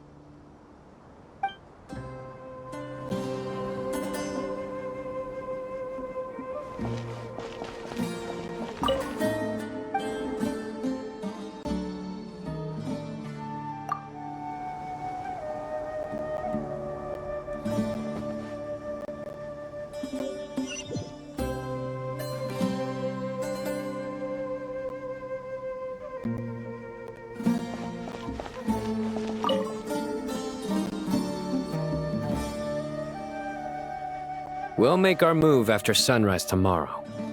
Good. Is everything ready? As much as possible. That'll be enough. Don't let the pressure get to you. We'll take things one step at a time. That's how we've always done it. Master Tainari! Mr. Sino! So this is where you were. I brought some juice and some water. Would you like some? I know how easily you get dehydrated in the desert, so you should definitely have some water. In which case, I'll have the juice. I gotta ask, though. Who's on juice-making duty at a time like this? Madame Farazan said she was feeling a little nervous, so I told her about the automatic juicer my friend invented. She took it right off me and started making carton after carton of juice. A juicer? Did Sucro send that to you? Yeah, I hadn't had the chance to try it out before this incident occurred, but I couldn't bear to leave it behind in Gandharvaville. The juice is very sweet. I think so too. Kale, how are you feeling? Physically, I'm okay, but it just still feels strange to me. Why would a great power like this come to someone like me? I know the feeling well. That same question ran through my mind every day as a kid. At least now, you have someone who can relate to you. All the more reason that you should apply for Spontamod. Tainari fiercely opposes the idea, though. Those two things are completely unrelated. What are we all chatting about, Would anyone like any juice? Oh, you have some already. I had some earlier, ma'am. Maybe give the extra to someone else? Very well, very well. I shall be off then. There's this enormous power, and then there's little old you. You feel like there's no connection between the two. And that sense of dissonance is difficult to get used to. Yeah. But after all this time, I can't believe this stuff still gets to me sometimes. Makes me feel a little childish. Kale, just because we normally keep the conversation light doesn't mean we can't discuss deeper issues. I don't think it's childish at all. You were the victim of a terrible crime. It's normal to struggle with the fallout from it. You have absolutely nothing to be ashamed of.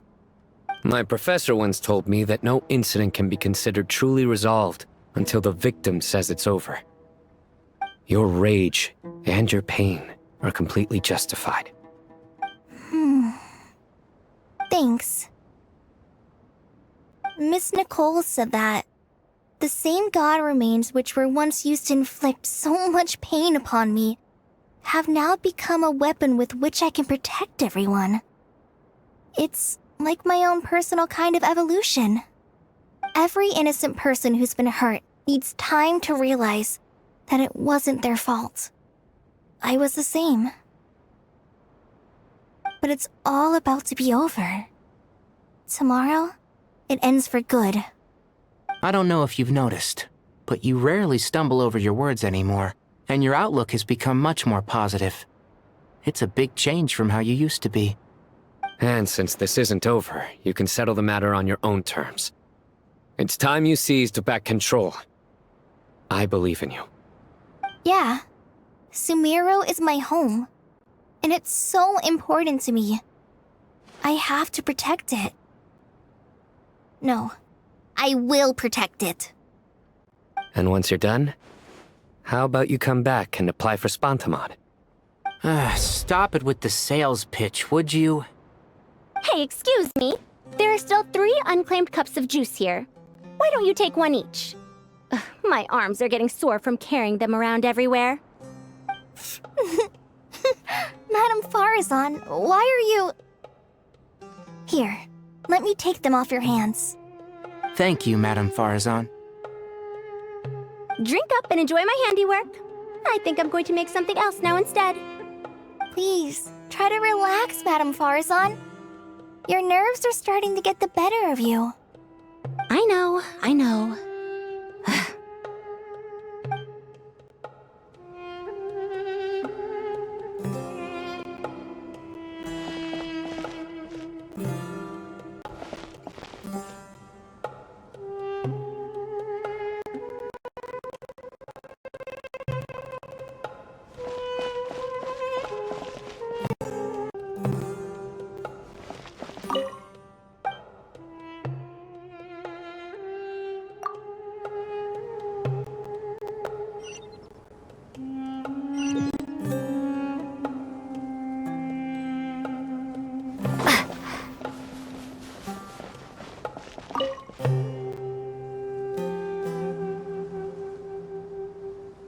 Something on your mind, Miss Nefer?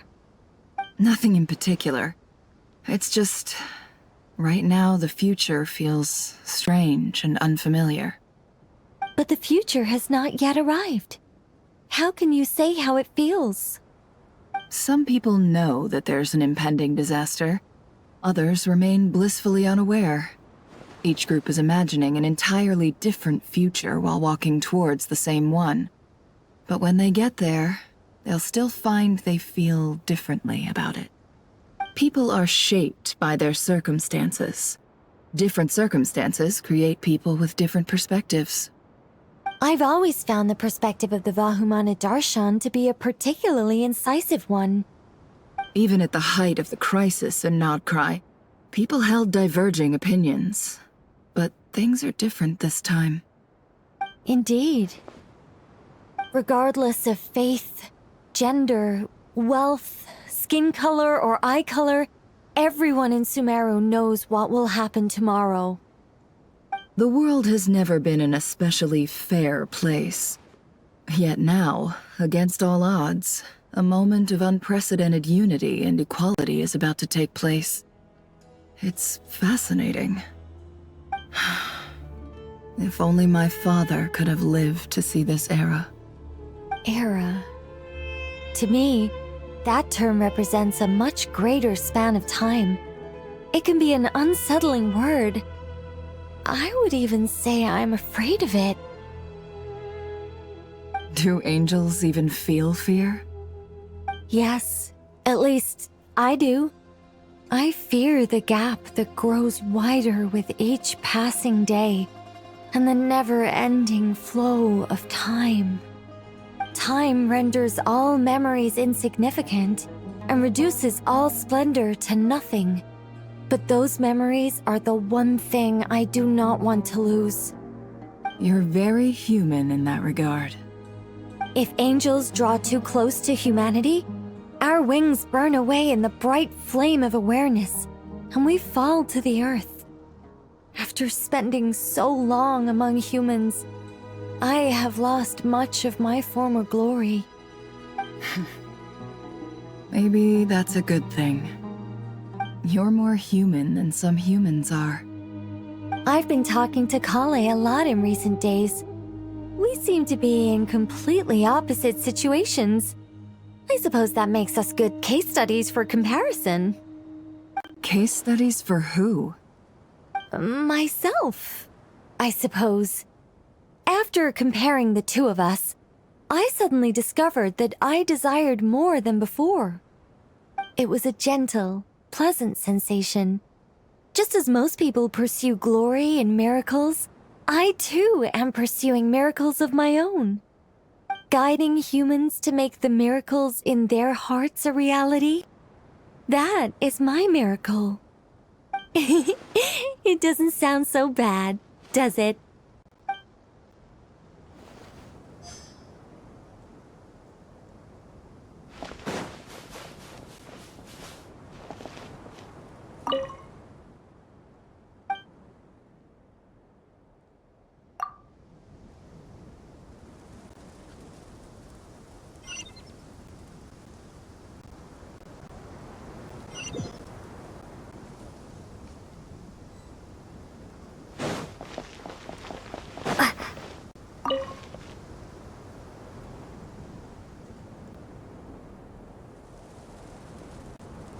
Look at the time. I should head back.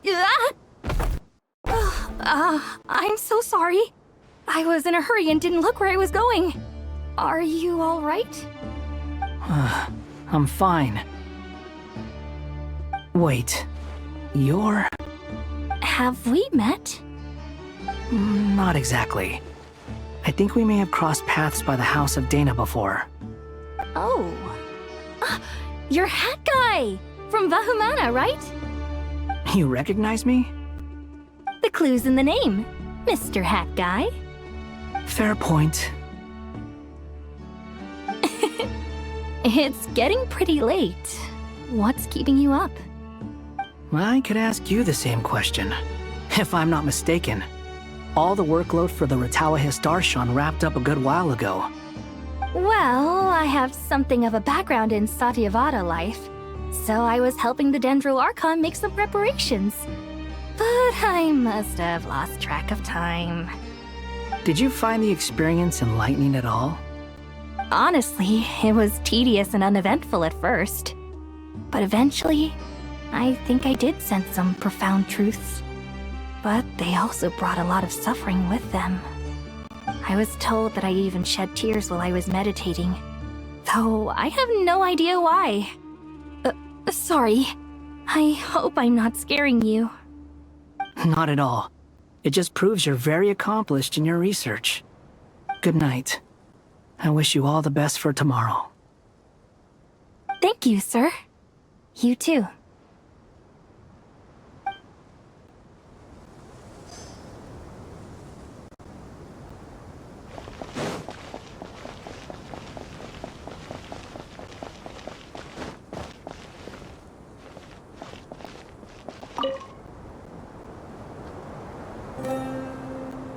Too bad we've got a fight tomorrow. I could really do with a stiff drink. Let us pray instead. Prayer. How nostalgic. Lord Sangama Bay. Came to get some fresh air too, did ya? That's right. Actually, I was hoping I might run into you, Dia. I wanted to let you know that I've stocked up on that perfume you said you were so fond of. No, really? I'll take 2. Any chance of a friends and family discount?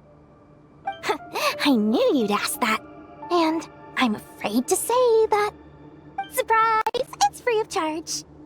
That's very generous of you, Lord Sangama Bay. Does this mean you've made a fortune in Notcry? Nope. Turns out, it's not that easy to turn a profit there. I even ran some assorted losses. But anyway, that has nothing to do with why I wanted to give you and Dia a small gift. Remember that merchant caravan you two rescued in the desert last month? That was transporting my goods! No way! I had no idea that was your shipment. Explains the, eclectic mix of goods, though. Lord Sangama Bay's investment in the desert and generous stockpiling of goods has helped many people over the years. The shelters you funded especially have made life a little easier for the children and the elderly. Wait, how did you know about that? Oh, I see.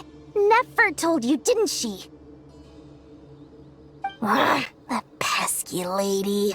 Aren't intel brokers at least supposed to charge for divulging people's secrets? She and Candace go way back. It's normal for close friends to share things you wouldn't tell to everyone else. Sure, but why did they have to be things about me? That's how Nefer shows that she cares. She wishes for all of us to know what a generous person you truly are. It must be hard trying to make a living far away from home. Just because we can tell what kind of person you are doesn't mean everyone else can. Well, maybe her intentions were partly good, but I don't think that's the full story. I'm sure she enjoyed knowing how much it would annoy me.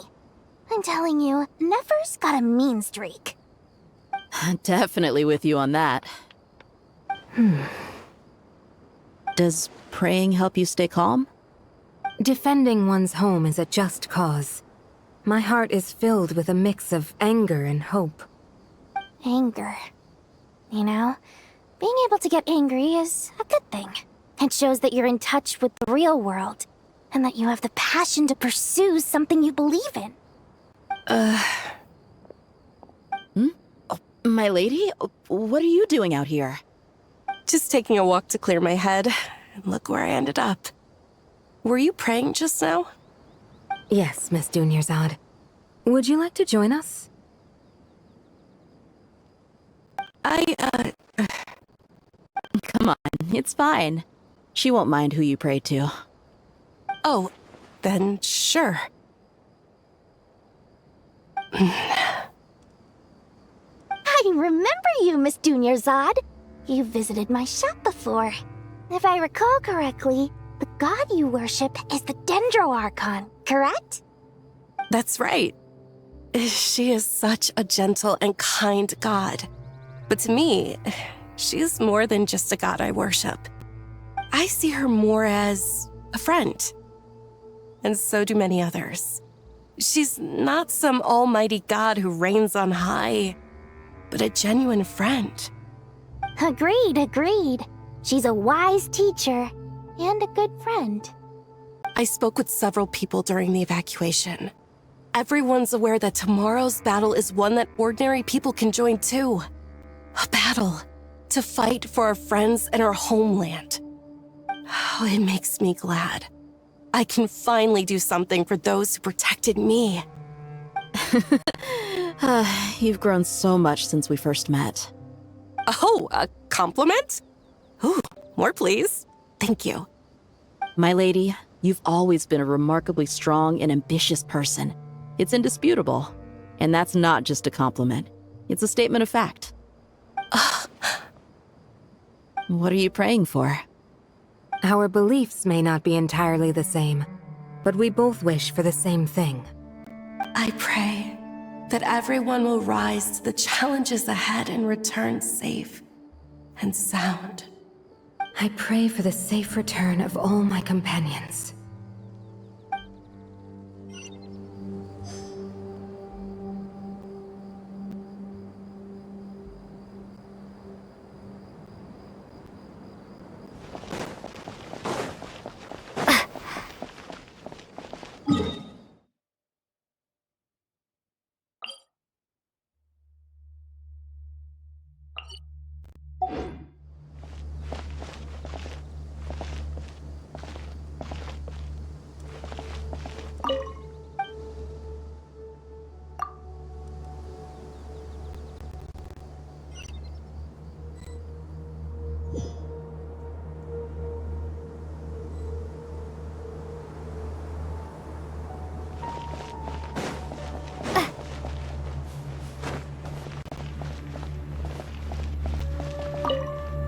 Feel free to mingle if you'd like some time to catch up with people.